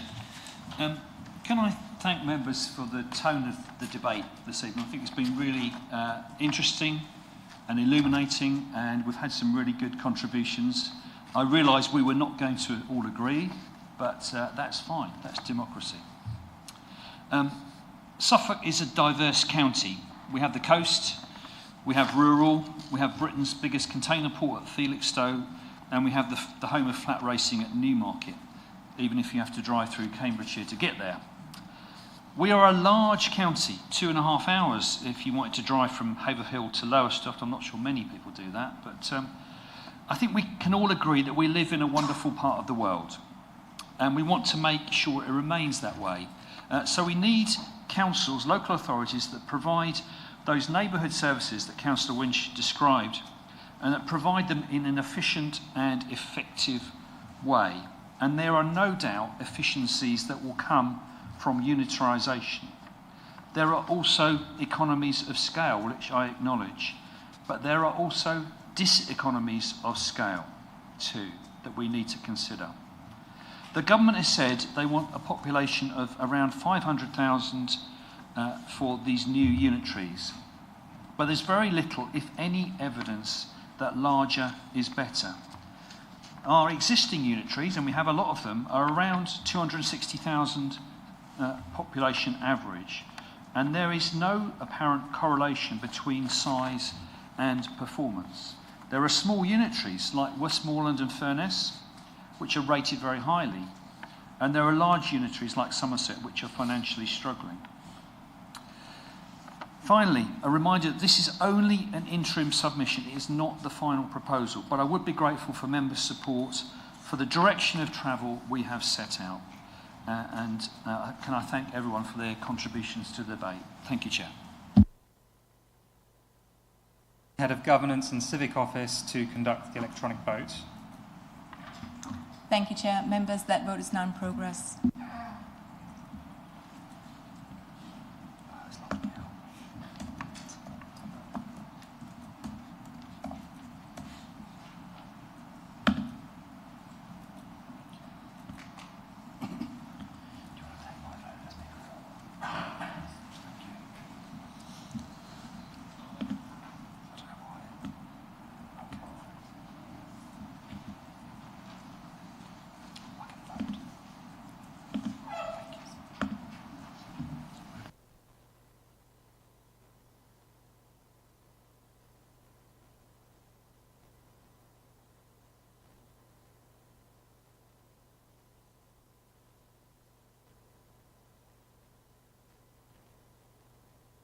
Councillor Carter, may I take your vote?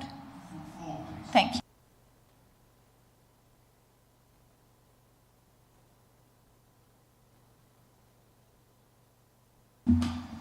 Thank you, members. That is 26 votes for, 3 votes against and 1 abstention. Thank you. That is carried. Okay, so we're on to item 10 now. MC 2449, Community Infrastructure Levy.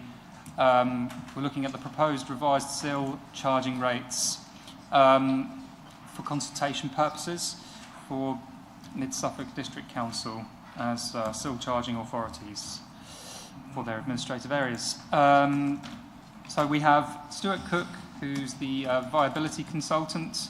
All questions relating to viability testing is going to be directed to Stuart Cook. We have Christine Furlow, Profession Lead Key Sites and Infrastructure, and Joe Moy, Senior Infrastructure and Finance Officer. I would like to invite Councillor Stringer, Cabinet Member for Heritage, Planning and Infrastructure, to introduce paper MC 2449 and to move the recommendations in the report, please. Thank you, Chair. I'm asking the Council to follow the recommendations in paragraph 3.3 and 3.4 of the report to agree to a period of consultation on raising the rates of community infrastructure levy charged to developers. The recommendations agree that Mid-Suffolk District Council will take into account the results of the consultation and will then take its proposals to the Planning Inspector. SIL was introduced in 2016. At that time, Labour and Mid-Suffolk stated they would not increase the rates charged to developers for 3 years. The initial rate had been tested for viability on the part of property developers. For various reasons, including the COVID pandemic and splitting of the joint local plan into 2 parts, SIL rates were not increased in 2020 and have stayed at the same level, although there is an index-linked rise each year. So it is 9 years since the SIL rates were set, and we are now proposing to raise the rate outside the index-linked increases for the first time. Costs of infrastructure have risen in that time. For example, the cost per pupil of places in education have risen substantially. The cost for one high school place for a school expansion has now risen to £29,939, compared with the same cost in January 2020 of £22,738. We've also received a 5-year plan from Suffolk County Council which outlines the needs for education, cycling and walking, waste and library infrastructure. If we are to meet any reasonable requests from Suffolk County Council and still have funds for community projects, we will need to raise our SIL rates. We are also proposing to restructure the rates as will be seen in the tables in the report. We will have lower and higher rate geographical zones for housing, with SIL charges for both age-limited elderly accommodation and extra care accommodation. However, there will be no charges for all flats, all types of retail development, offices, industrial warehouses and all other uses due to viability considerations. Our viability consultant reports that we are not being greedy or unreasonable. Viability testing took place in November 2024 and shows that we are justified in asking developers to pay more money for infrastructure to support their developments. The increases will not render developments undeliverable, Communities are rightly concerned that infrastructure must be in place to support housing development. And this will become increasingly important as we face pressure on delivering more housing. We must be able to build this infrastructure, and these increased rates will allow us to do so. We propose to go to a 6-week consultation, starting in late April, after Easter, and going through to May 2025. The proposed increases, following consideration of any representations we then receive, will be submitted for examination by a planning inspector. The new rates are set out on page 49 of the report, and I ask that you follow the recommendations in the report at paragraph 3.3 to 3.4. Our officers and viability consultant Stuart Cook from Eburne are here to answer any questions. Thank you, Chair. I'll move the recommendation. Thank you very much. Thank you, Councillor Stringer. Could I have a seconder, please? Can I just ask a point of order, if I may? Can I just ask, Councillor Stringer's clearly linked it to the County Council. Do we need to declare an interest at all? Because we didn't earlier in the debate. Mr. Barr. I believe I had received a dispensation earlier on here, but I'm certainly happy. Is that for all of Do county councils have to declare the interest? I think is probably. Thank you. I'll leave that to the monitoring officer to answer. Through you, Chair. Yes, I believe so. The dispensation that was provided earlier related to debates related to local government reorganisation and devolution. I'm happy then as a county councillor to declare the interest that there is funds that are identified within this report that could be going to the county council. Thank you, Councillor Scott. Right. Thank you for that clarification. And we open it to questions, don't we? Yes, thank you very much. Could I have a seconder first, please? Councillor Matheson, was that you? Councillor Mansell. Yeah, I'm willing to second. Thank you very much. We will now move to questions. Councillors may ask as many questions as they wish. They must be relevant to the subject under discussion and must be a question. Councillor Matheson. Thank you, Chair. Yeah, what index are we actually, this is one for officers very much, what index are we actually using at the moment for increasing annually?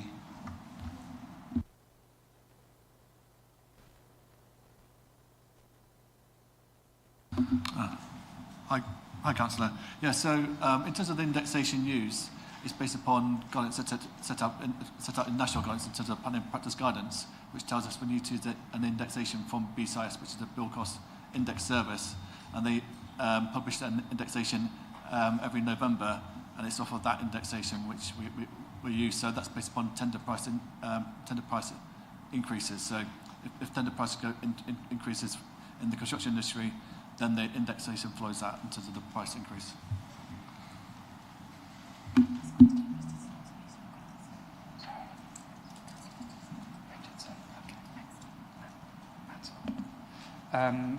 Councillor Mansell, please.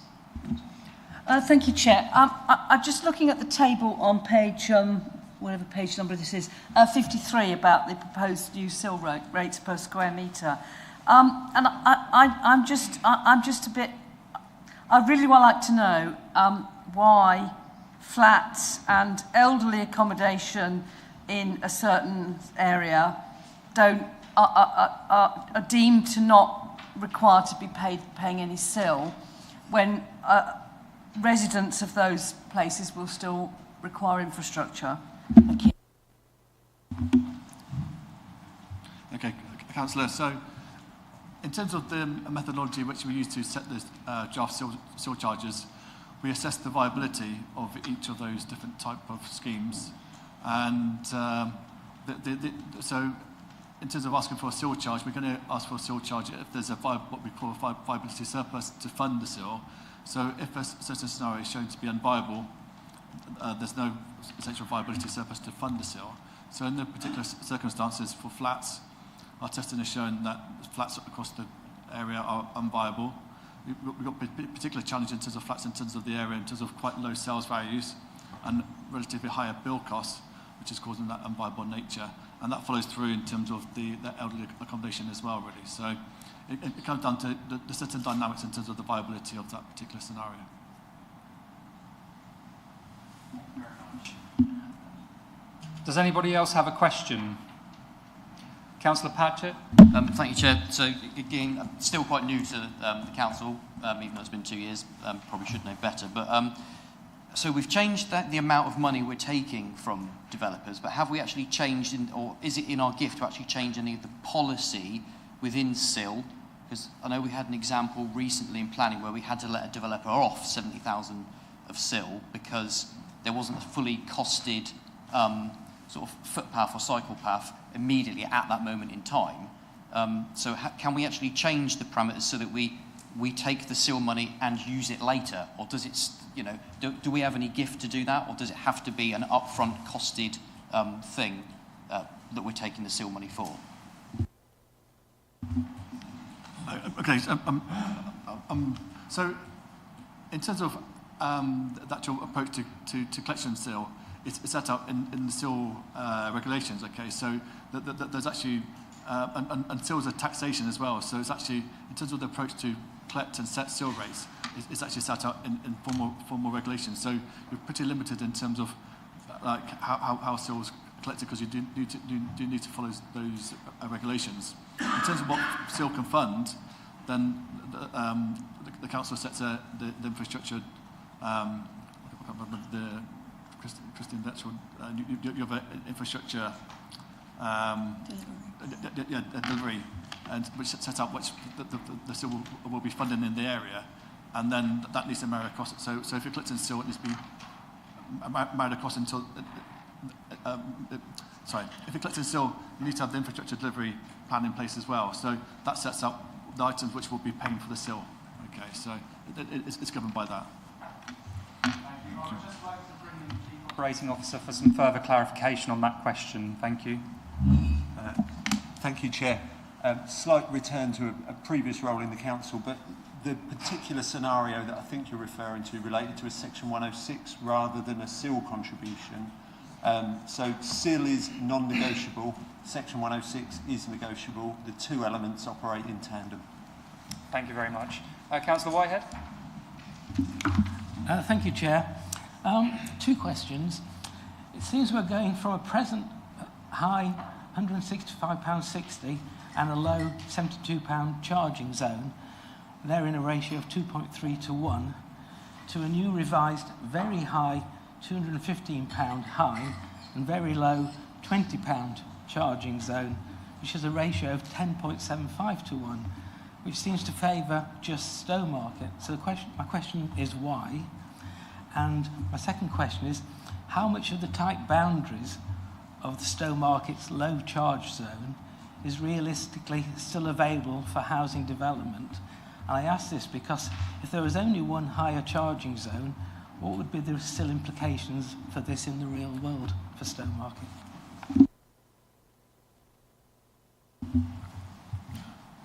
Okay.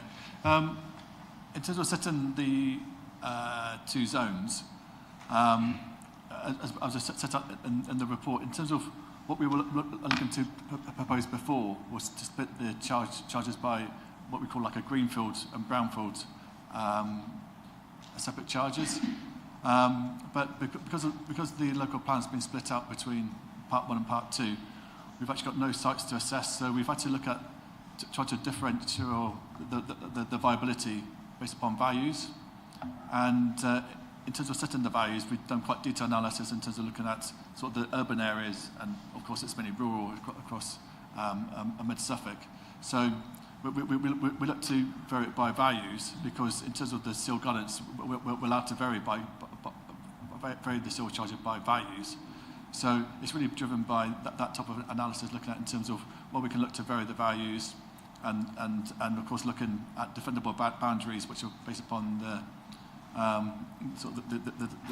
the zones set out in the map. Okay, so it's never going to be a perfect scenario in terms of the boundary setting and the urban area, but it's really driven in terms of testing the viability and sort of focusing on terms of that sort of brownfield area in terms of setting that lower charge, where development is more challenging in terms of the urban context, because you've got remediation costs, demolition, and higher existing use land compared to the green version sites, which provide the greatest opportunity to capture a high seal charge. Thank you. Councillor Baker? Thank you, Chair. I may have missed this, and I am also new councillor in, just coming up to a year, so bear with me if you may. Just having a look here, I'm assuming SIL operates across the UK through different other councils. Oh, sorry, can you hear me? I'm assuming that SIL operates across the UK with in different councils. Yeah. Is there any benchmarking data on how other councils, the rates and how they may have changed? And, you know, because I can't see that that's in here at all, so I just wanted to inquire about that. Thank you. Okay. Yeah, so not all local authorities have a SIL charge in place, okay? So it's up to the individual local authority if they wish to collect SIL or not. And it'll be based upon the infrastructure requirements and how they seek to fund that infrastructure, if it's all through Section 106 or a combination of Section 106 and SIL. But yeah, there's a vast majority do have a SIL in place. In terms of actual benchmarking, the reason we don't do that because we have to rely on the local evidence in terms of setting the SIL charge, okay? Because it's based upon the viability of that area. And of course, each area will have different viability drivers in terms of sales values or development costs. So it needs to be based upon the local evidence rather than benchmarking against different local authorities. Councillor Warboys? Thank you, Chair. First of all, I apologise. I found this a very complex document and a very long one. And I probably do need some training, particularly in how these boundaries between the different properties are applied for SIL.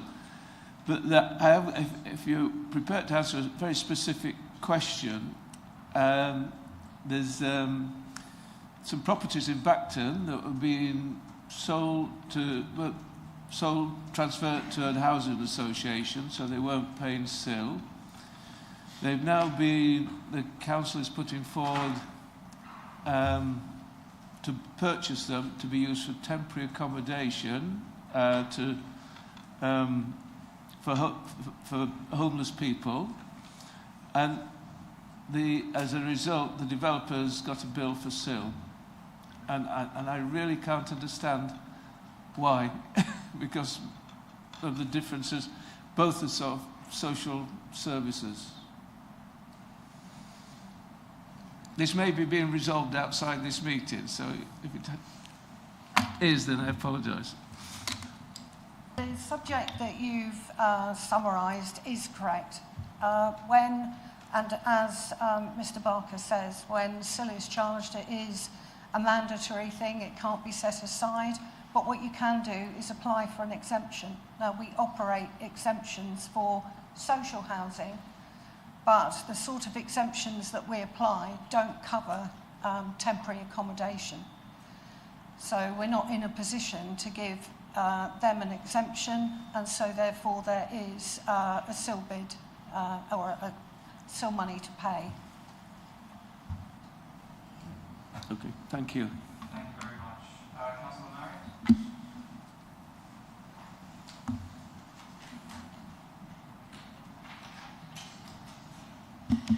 Sorry.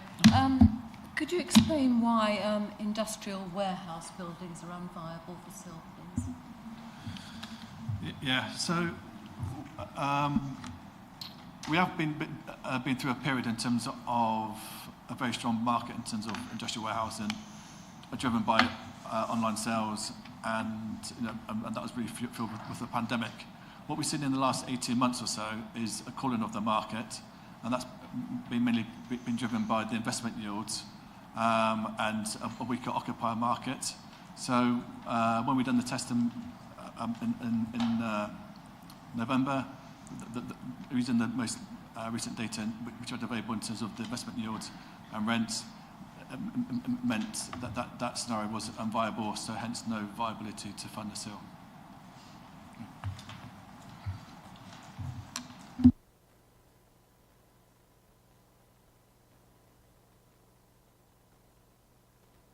To the debates.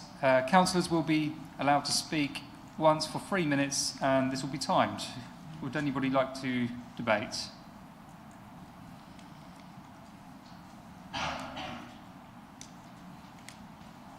Councillor Winch.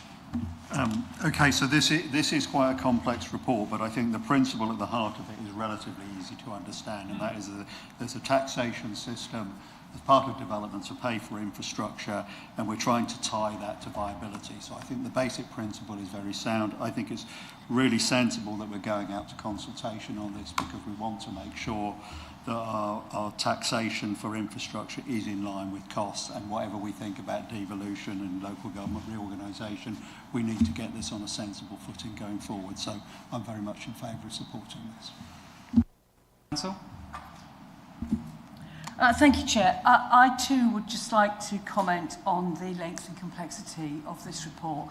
I feel, having been on the council for since 2011, and prior, you know, I remember going through the whole process of getting the SIL in the first place for 2016. So I feel I have a reasonable understanding of the process, and this paper was lengthy and complicated, and I did have quite a lot to say within my group meetings and chat about the length of the report, and why we have to have Baber's details in our report as well. I've been told it all has to be there for legal reasons, but I do think we need to look at the language used in the bit that isn't, you know, it can still be there, but it needs to be more accessible reading. Some of the sentences are complex. They have multiple phrases with negative in both bits of them, and I don't know anything about AI.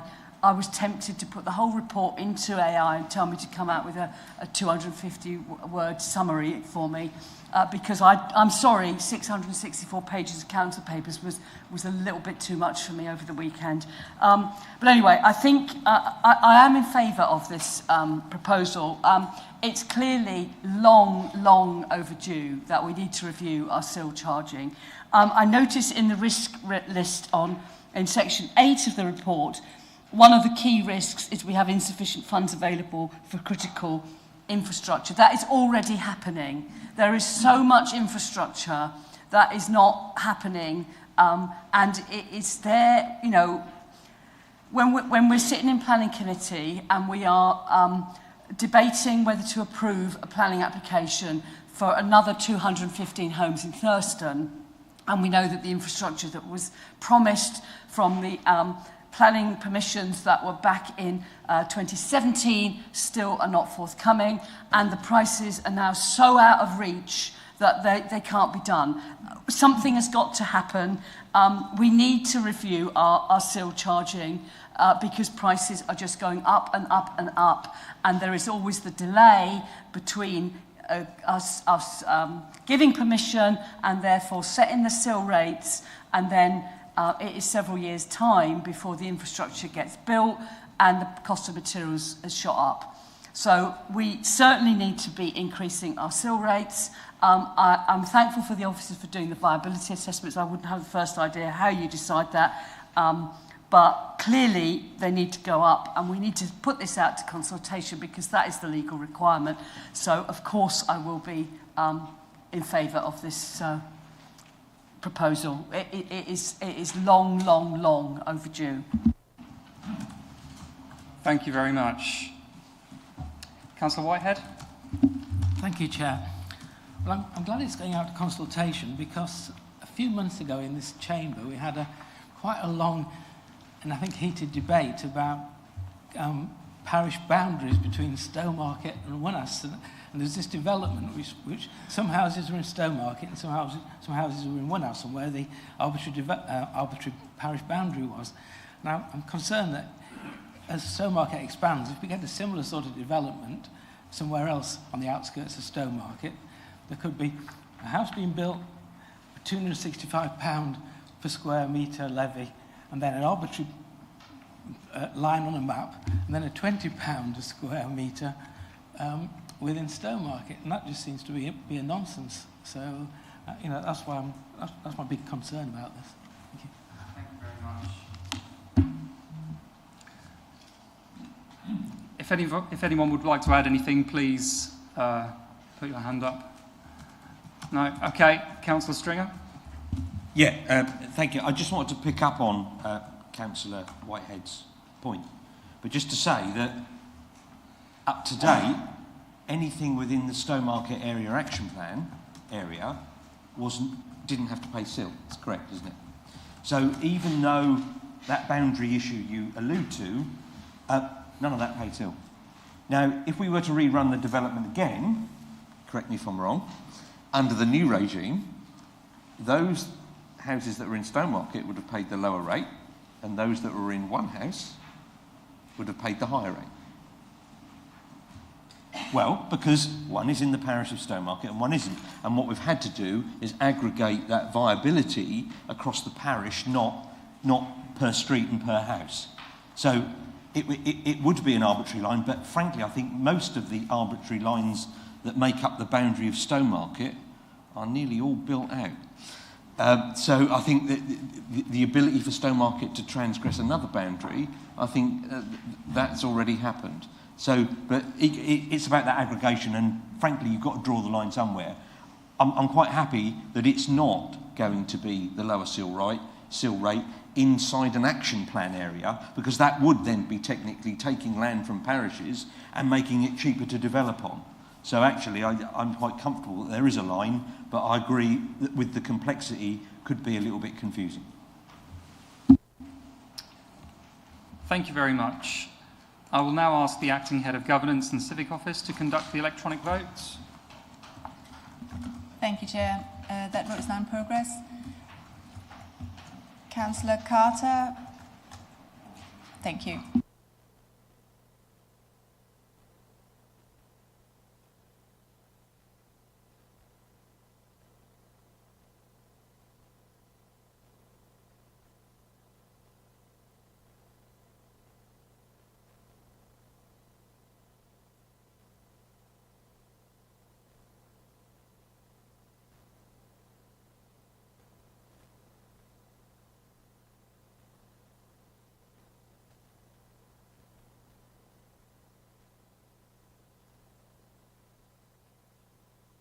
Thank you, members. That's 29 votes for, so that's carried. The meeting has just run over 2.5 hours, and I think now is a good time to take a quick comfort break of 10 minutes. So if we could be back and start again at 12 minutes past 8, please. Thank you very much.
3 hours since the commencement of the meeting.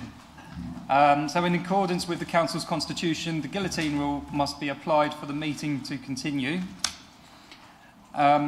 We need to vote for the guillotine rule to be applied. May I have a proposer, please? Councillor Caston. Can I have a seconder, please? Councillor Richardson. Thank you. All those in favour by a show of hands. That's carried. Thank you. Councillor Mansell. Can I just ask a question? Yes. I presume what you just said, the guillotine rule was to be applied. I have no idea what that means. Are you actually telling me that you are extending the meeting indefinitely, or is there a time limit? Thank you very much. I think I'll leave that one for the monitoring officer to respond to, please. Through you, Chair, you've extended it indefinitely. We have to leave the meeting, but we have to leave the building by 10 p.m. Thank you very much for the clarification. Thank you, Councillor Mansell, for the question. Okay, so we're on item 11, MC 2450, Eburne Mid Suffolk, Biodiversity and Trees Supplementary Planning Document for Adoption. For this item, we have Robert Hobbs, Head of Strategic Planning, and David Clark, Service Improvement Advisor, to help answer any questions. I would like to invite Councillor Stringer, Cabinet Member for Heritage, Planning and Infrastructure, to introduce paper MC 2450 and to move the recommendations in the report, please. Thank you, Chair. I'm nearly pleased to present this report. I'm pleased to present this report, which is recommending the Council's first Biodiversity and Trees Supplementary Planning Document is now adopted. I'm incredibly proud that this supplementary planning document sets out a clear series of actions and expectations on new development that puts habitat protection and enhanced biodiversity at the heart of council decision making. This is a testament to the hard work and dedication of our councillors and staff to ensure sustainability is at the heart of everything we do, so we can continue to make our districts greener and resilient for future generations. We can be very proud of the role we play and also our ambition of making habitat protection and improving biodiversity policy priority for the Council. In terms of the detail in the report, the SPD sets out further guidance and detail on the ways in which development proposals are required to meet the requirements of the Environment Act and National Planning Policy Framework regarding biodiversity and trees. It also encourages applicants to protect, conserve, restore and enhance locally relevant natural habitats and ecological features on their sites and to create new habitats as part of a high quality design. We consulted on this SPD between the 15th of May and the 19th of June for a period of 5 weeks, and we received the views from 22 individuals and groups, and there were 122 specific comments in total of 22 individual responses. 4 were received from members of the public, 5 from developers and agents, 4 from other councils, 3 from amenity bodies, Suffolk Wildlife Trust, Woodland Trust, Historic England, 1 each from Broughton Parish Council and Sudbury Area Greenbelt Group, and 4 from statutory agencies, Environment Agency, Defence Infrastructure Organisation, Anglia Water Services Limited. The comments as a whole were quite favourable and helpful. We've carefully examined each of the comments received and set out our responses to them. The main changes to the consultation draft are as follows. Changes have been made to the biodiversity net gain section of the supplementary planning document to reflect consultee comments and further emerging advice and direction from DEFRA in relation to the legislation and planning policy guidance on the application of biodiversity net gain. These changes now clarify the differences between the mitigation hierarchy and biodiversity gain hierarchy. The purpose of the statutory biodiversity metric, which developments are exempt from the biodiversity gain requirements, further definitions of irreplaceable habitats, the Council's requirements for information to be submitted for application stage, including the biodiversity net gain condition, and further details on habitat management and monitoring plans. Further clarity has been provided on the consideration of offsetting sites, our preference being that this should be as close to the development site as possible. The legal requirements for monitoring and reporting offset B&G have been updated. The reference to monitoring fees have been removed to enable more detailed consideration of associated costs to the council, which will be reported to council within its fees and charges policy. Amendments made to the Habitat Regulations mitigation section to reflect the strategic review of the charging schedule and zones of influence. Further reference is provided on the Norfolk and Suffolk local biodiversity recovery strategy and its relevance to B&G. So I'll be pleased to take any questions and move the recommendation, Chair. Stringer. Councillor Weller, are you happy to second it? Yeah, I'm happy to second that. Thank you, Chair. Thank you. And you wish to speak at the end? I'll reserve and then speak later, thanks. We will now move to questions. Councillors may ask as many questions as they wish. However, they must be relevant to the subject under discussion and must be a question. Councillor Penny.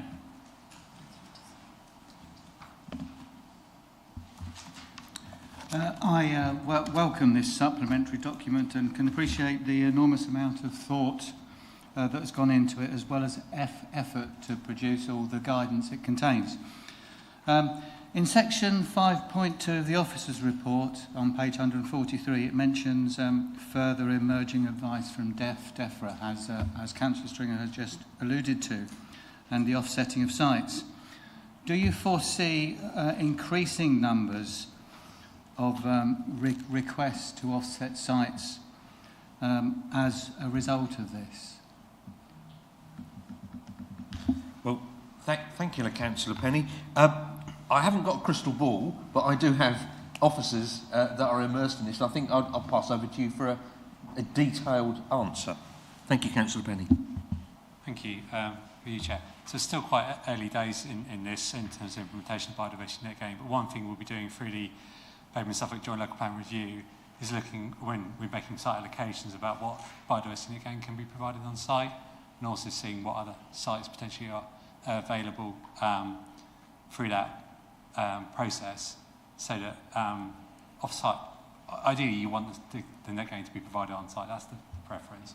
But obviously we need to be mindful of offsetting, and so we're currently, like the report says, seeing what further guidance is coming out as well as running that alongside the plan making process.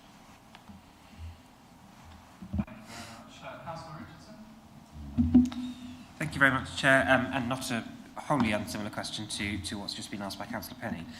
It's just a question, really. I appreciate this does involve sort of comparing something that hasn't yet happened with this document. But how confident are we that the contents of this SPD will comply with the proposed changes in the infrastructure and planning bill? Particularly, I'm thinking in relation to the nature restoration levy and the environmental delivery plans. Do we have a feel for whether this is something that would comply with those new elements within that legislation if it becomes legislation, or is it going to be a case similar to the local plan where the government, having introduced something new, we're going to have to tweak things as a result? Thank you. Thank you, Councillor Richardson. I'll pass that over to our officers for a complete answer. Thank you. Thank you, Councillor.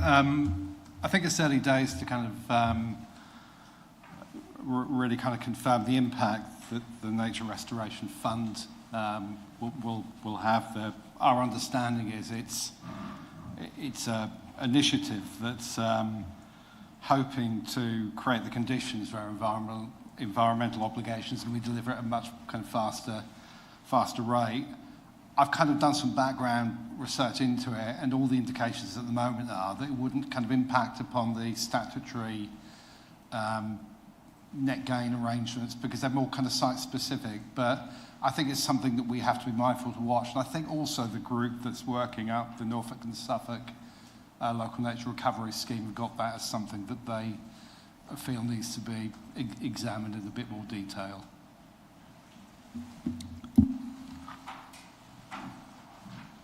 Councillor Marriott. On page 631, there's one of the respondents highlights that there's no planning practice guidance requiring off-site biodiversity net gain to be within the same local authority. And I think there was somewhere else in the document where somebody else suggested, that Ipswich Borough would be quite close. Is that actually ruled out that it could be in another planning authority? Yeah, again, I'll pass that over to our officers. Thank you for the question.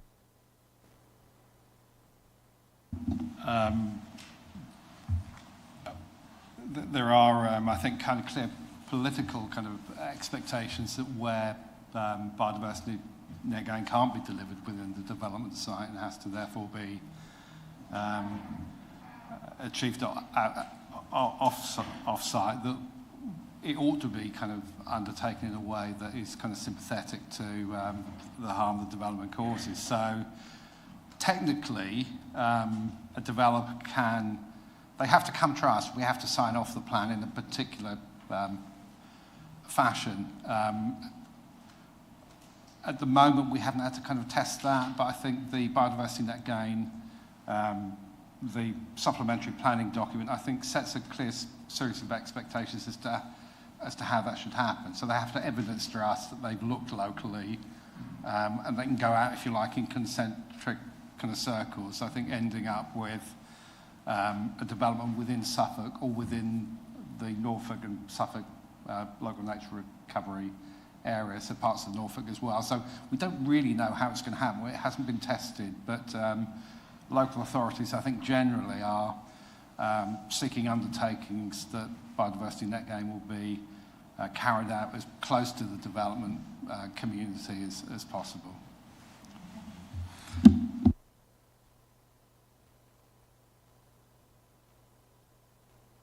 Further questions? Councillor Linders. Thank you. Well, first of all, thank you, officers and councillors, for having done this great job of work on this important topic. There is a couple of questions I would like to ask regarding Appendix 8, mainly about the habitat management and monitoring plan. It says there it's going to go on for 30 years, and there would be legal requirements on part of developers to come up with reports and carry all these measures out. I just wonder, is this really going to be feasible for that long time frame? And also defining the contributions, the fees for that time frame as well. The idea seems good, but is it doable? That is what I would like to ask. Thank you. Once again, I'll pass over to our officers. Thank you.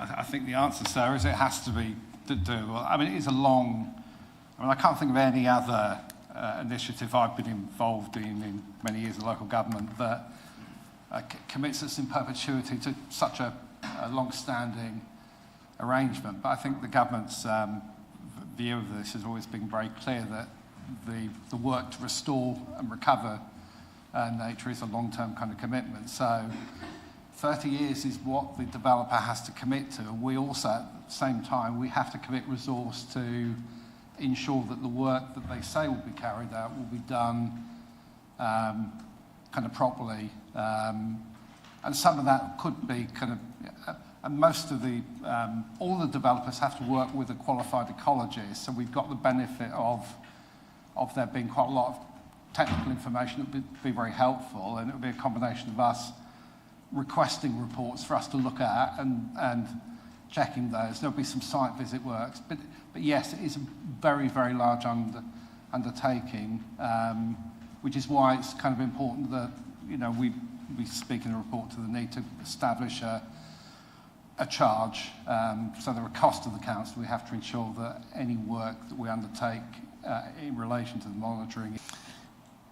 Blocking comes to mind, and it's in the news, but this is by no means a blocking development document. It is ensuring that development will also protect and enhance our living environment, and it puts together a massive information from a great number of sources and where it sits in government planning practice guidance.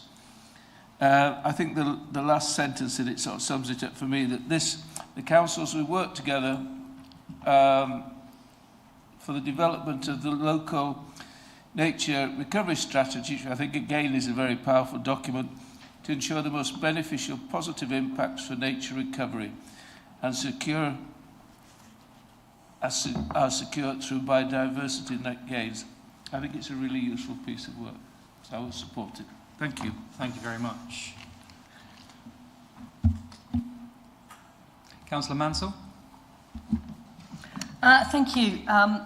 Again, I welcome this supplementary planning document. I think, again, it's been quite a long time in the process, and I'd like to thank the officers who've done the work on it.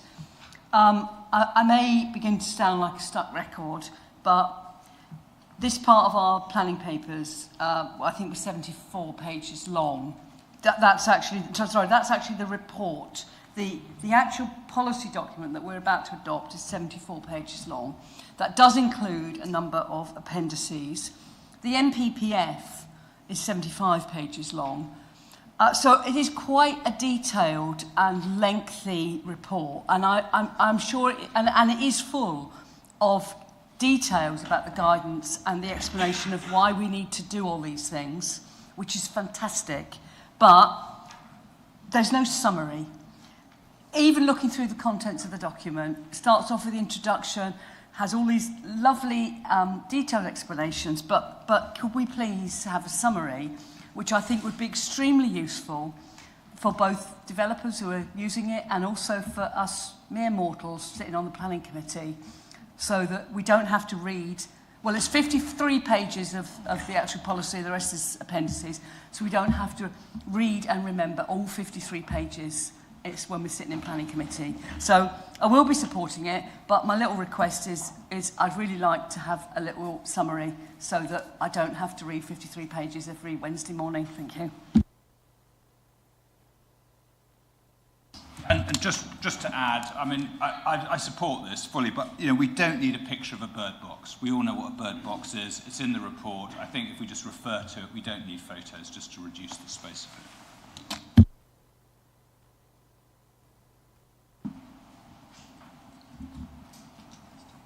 Any further? Yes, Councillor Elkin. Just very briefly, I was born in 1970, which is the year that a lot of the ecological baseline studies were started, and apparently since that time the amount of wildlife in our country has declined by 19%, and 1 in 6 species are now at risk of becoming extinct. My children did not get to see things that I got to see when I was growing up, so I think this is a really brilliant effort to try and protect more habitats and create new ones, and I think it is lengthy, but it does give lots of guidance, so I would be very happy to support it. Thank you very much, Councillor Elkin. Councillor Lay? Thank you, Chair. Yeah, I'd just like to say thank you to Councillor Stringer, thanks to the office for bringing this forward. One of the reasons I wanted to become a councillor was that I was fed up of seeing hedgerows just ripped out at new developments and then being replanted with very, very similar species. So it's nice when you read through things like this, you actually see there's extra protections to try and build in, you know, mixed hedgerows. So we're not just kicking the can down the road. So in 50 to 100 years' time, all of the hedgerows is exactly the same age. We've got, you know, regeneration naturally happening. Also, as a trustee of Suffolk Tree Warden Network, one of the common topics that we discuss as a team is the fact that there is more protection for ancient buildings, timber frame buildings, so there is more protection and more criticism than there is of perhaps going and chopping down an ancient tree or veteran tree.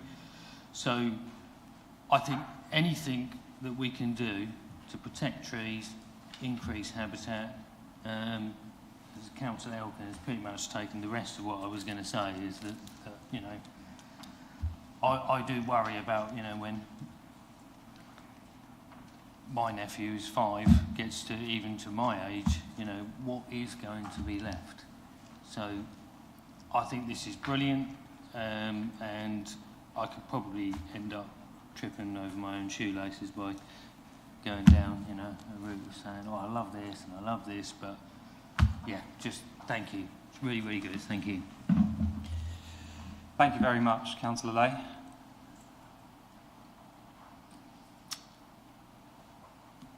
Does anybody else have anything to say? Okay.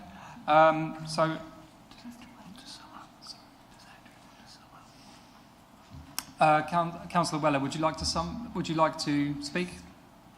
Seconder. Yes. Yeah. Thank you, Chair. I think I probably just need to reflect all the comments that have been made by people before me, because I think Councillor Elkin stole Councillor Lay's words, and she's also stolen mine, I think. Well done, Councillor Elkin. I do want to thank officers for the huge amount of work to produce this document, which I'm very, very happy about. You'd expect me to say that as the portfolio holder for environment. I can see everything in there that I'd absolutely want to see. And coming back to Councillor Richardson's remarks about, you know, will it stand the test of time? It's a difficult one to know, isn't it? Because it looks like the current government seems content on dispensing with a lot of environmental legislation that exists at the moment. So we don't know, do we? We don't really know the answer to that. But, you know, it's there at the moment. It's not something that we can't revise in due course if we need to. But I think it's far better than what we have at the moment, which is the absence of it.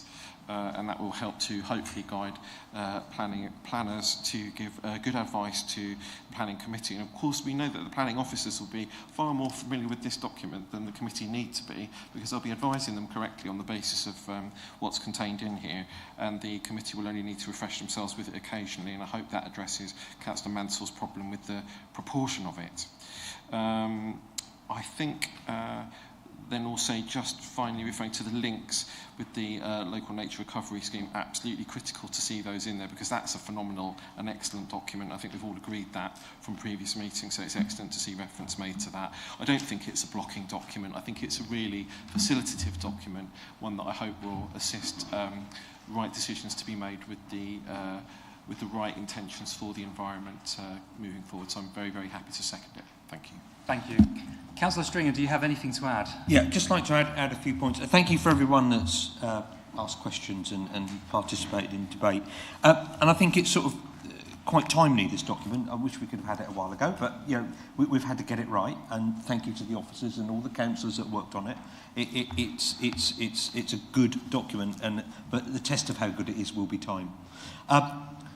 Certainly at the moment we've seen sort of government rhetoric, you know, singling out £100 million plus bat caves that are going to get...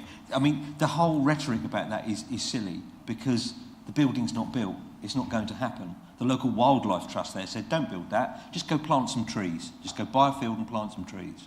So also just to sort of just minorly take issue with Councillor Hicks, I get the point. To us, a picture of a bird box might look patronising, but actually some developers might be saying, well, what are you asking me to do then? It's as simple as those little pictures we've got there, and it's as cheap as that. So it's actually about just saying, this is what it looks like, and it's actually quite cheap. We know that, but sometimes a developer might not.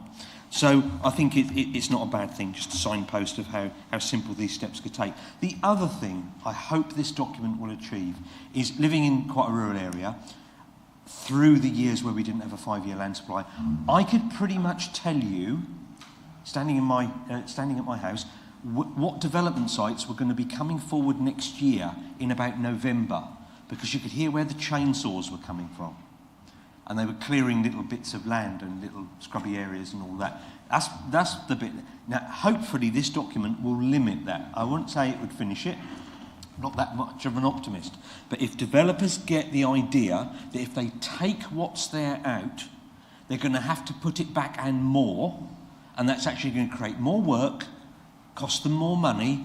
If they can work with nature a bit more, leave that tree there perhaps and make the building work around the tree, I think this document will have been worth every hour that we spent on it.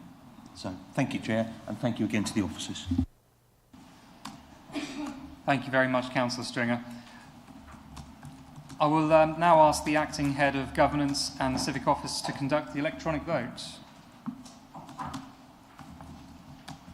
Thank you, Chair. Members, that vote is now in progress. Councillor Carter, may I take your vote? Thank you.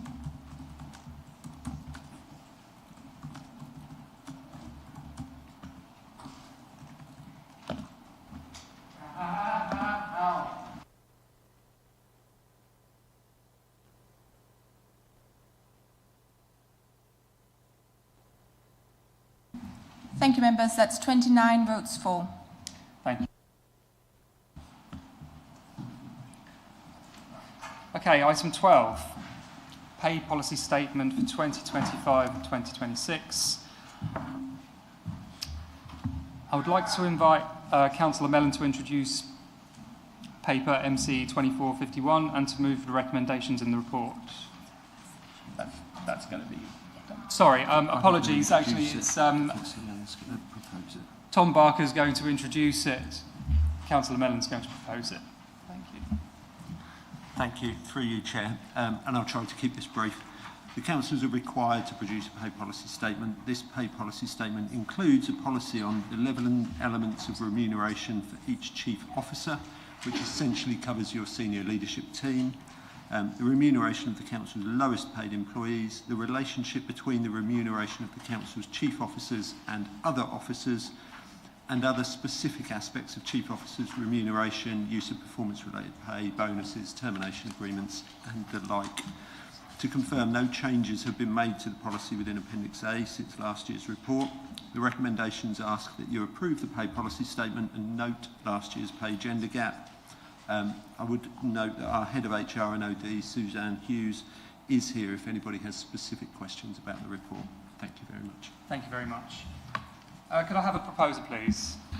Yeah, thank you, Chair. Happy to propose. Thank you. And Keith Scarf, you're happy to second? Happy to second, Chair. Thank you very much. We will now move to questions. Would anybody like to ask a question? Okay. Councillor Hicks? I'm sorry if I'm being really stupid. I've looked through this a couple of times and I can't find the details on the gender pay gap. So is it because it's just going to be published on the 31st of March on our website, or am I being really dumb and struggling to find it? I can't find it in the papers. Yes, that is correct. It's going to be published at a later date. So can we have a highlight as to how we're doing? Have we improved? Have we got worse? Are things better? Suzanne, Suzanne will be able to help us with that. Yeah, so it has got much better. So I've just literally sent it through to Arthur today to sign off. So we've seen over the last 5 years, the report shows an improvement, and in one area we're practically balanced now. So yeah, we've made quite a significant improvement over the last 5 years. So yes. And that will be published on the website by the date on the 31st of March. So yeah, a lot of intense work carried out around equality and diversity, lots of menopause cafes, and actually lots of different diversity jobs boards where we advertise to ensure that we are fairly recruiting. So yeah. Thank you. Would anybody else like to ask a question? I think the questions are finished. So we will move to the debates. Councillors will be allowed to speak once and for 3 minutes, and it will be timed. Would anybody like to make a comment? Right, okay. I will now ask the Acting Head of Governance and Civic Office to conduct the electronic vote, please. Thank you, Chair. Members, that vote is now in progress.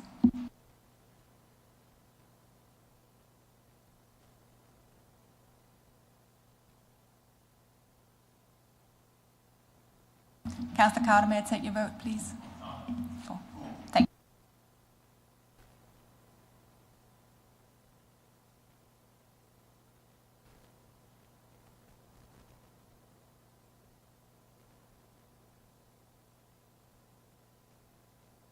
Thank you, members. That's 28 votes for.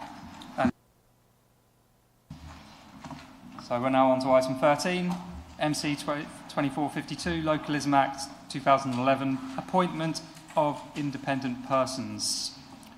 This will be introduced by Tom Barker, Chief Operating Officer and Monitoring Officer. Thank you, Chair. And again, I'll try to keep this brief. In order to help deal with code of conduct matters, the Council recruits independent persons, and we do that collectively alongside Suffolk County Council, Ipswich Borough Council and West Suffolk Council. The report recommends that 2 people are appointed and 1 person is reappointed, so that's 3 in total. The details are provided in Appendix A, and I think I'll leave it there. Thank you. Councillor Matheson. Thank you, Chair. Yes, I'd like to formally propose and just point to paragraph 4.2, which gives you the essential points of why we need these independent persons, what they do, and also to say that we do get a certain level of complaints, and if they are reported to the Audit and Standards Committee twice a year. Thank you. Thank you very much. Could I have a seconder, please? Councillor Mellon. Would anybody like to ask a question? Okay. Councillor Richardson.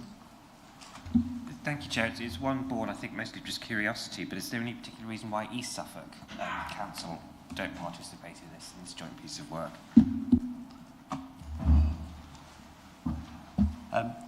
Not particularly, but I'm happy to pick up the conversation outside the meeting. Thank you. Thank you very much. Any further questions? Okay.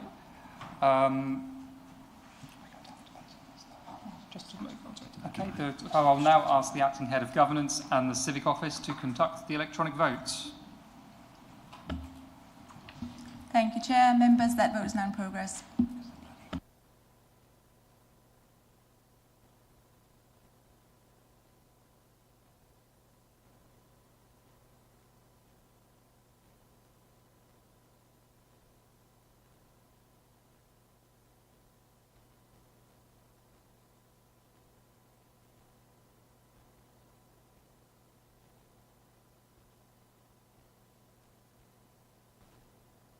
Thank you, members. That's 28 votes for. Chair. That is carried. Thank you.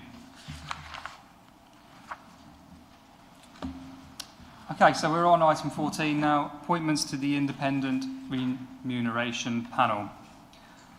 I would like to invite Tom Barker, Monitoring Officer, to introduce paper MC 2453. Thank you, Chair. A little flurry of reports from me. Again, I'll try and keep this really brief. The Council is required to establish a panel known as the Independent Remuneration Panel to make recommendations on the making and amendment of the Member Allowance Scheme. This paper proposes that 3 people are appointed to the IRP and that we undertake a recruitment process to recruit 2 further members. Thank you. Thank you very much. Councillor Mellon, would you like to propose? Yeah, Chair, happy to propose this. Thank you. Thank you very much. Councillor Baker, you have the second. Thank you. Are there any questions on this? No. Okay, I will now ask the Acting Head of Governance and Civic Office to conduct the electronic vote. Thank you, Chair. That vote is now in progress. Councillor Carter, may I take your vote? 4. Thank you.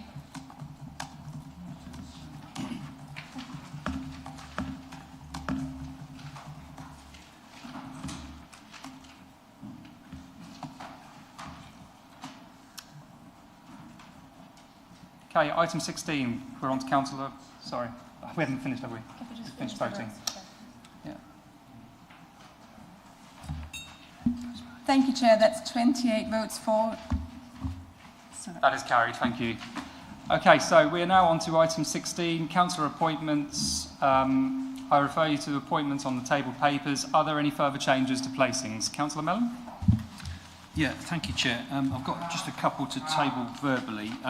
Just before I do that, with your permission, Chair, I should have mentioned earlier that our interim Director for Communities, Di Robinson, will be leaving us before the next council meeting. She has been an interim, but over a very extended period. But I'm just sure that everyone will want to just mark our gratitude to her for her contribution over the last, I think it was at least a year, isn't it? She's been with us. So just to mention that. In terms of the councillor placings, these are positions that Councillor Eburne had on various committees and working groups. So these are replacements for her. On the Shares Revenues Partnership, and on the Council Investment Portfolio Working Group, Councillor Pearson is going to take those. And on the Joint Appointments Committee and the Constitutional Working Group, Councillor Winch will be taking those with the council's permission. Thank you very much. Can I have a proposer, please? Councillor Mellon. Can I have a seconder, please? Councillor Matheson. Are there any questions on this? No? Okay. I will now ask the Acting Head of Governance and Civic Office to conduct the electronic vote. Thank you, Chair. Members, that vote is now in progress. Councillor Carter, may I take your vote, please? Thank you.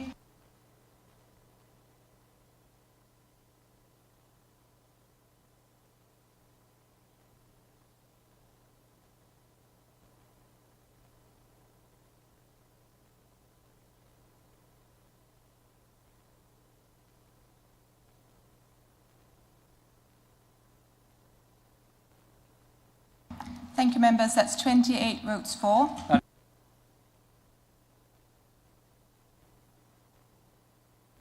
Motion on notice has been postponed until our April meeting. So the next meeting is the extraordinary meeting on Thursday, the 10th of April 2025 at 5:30 p.m. I declare this meeting closed at 8:52.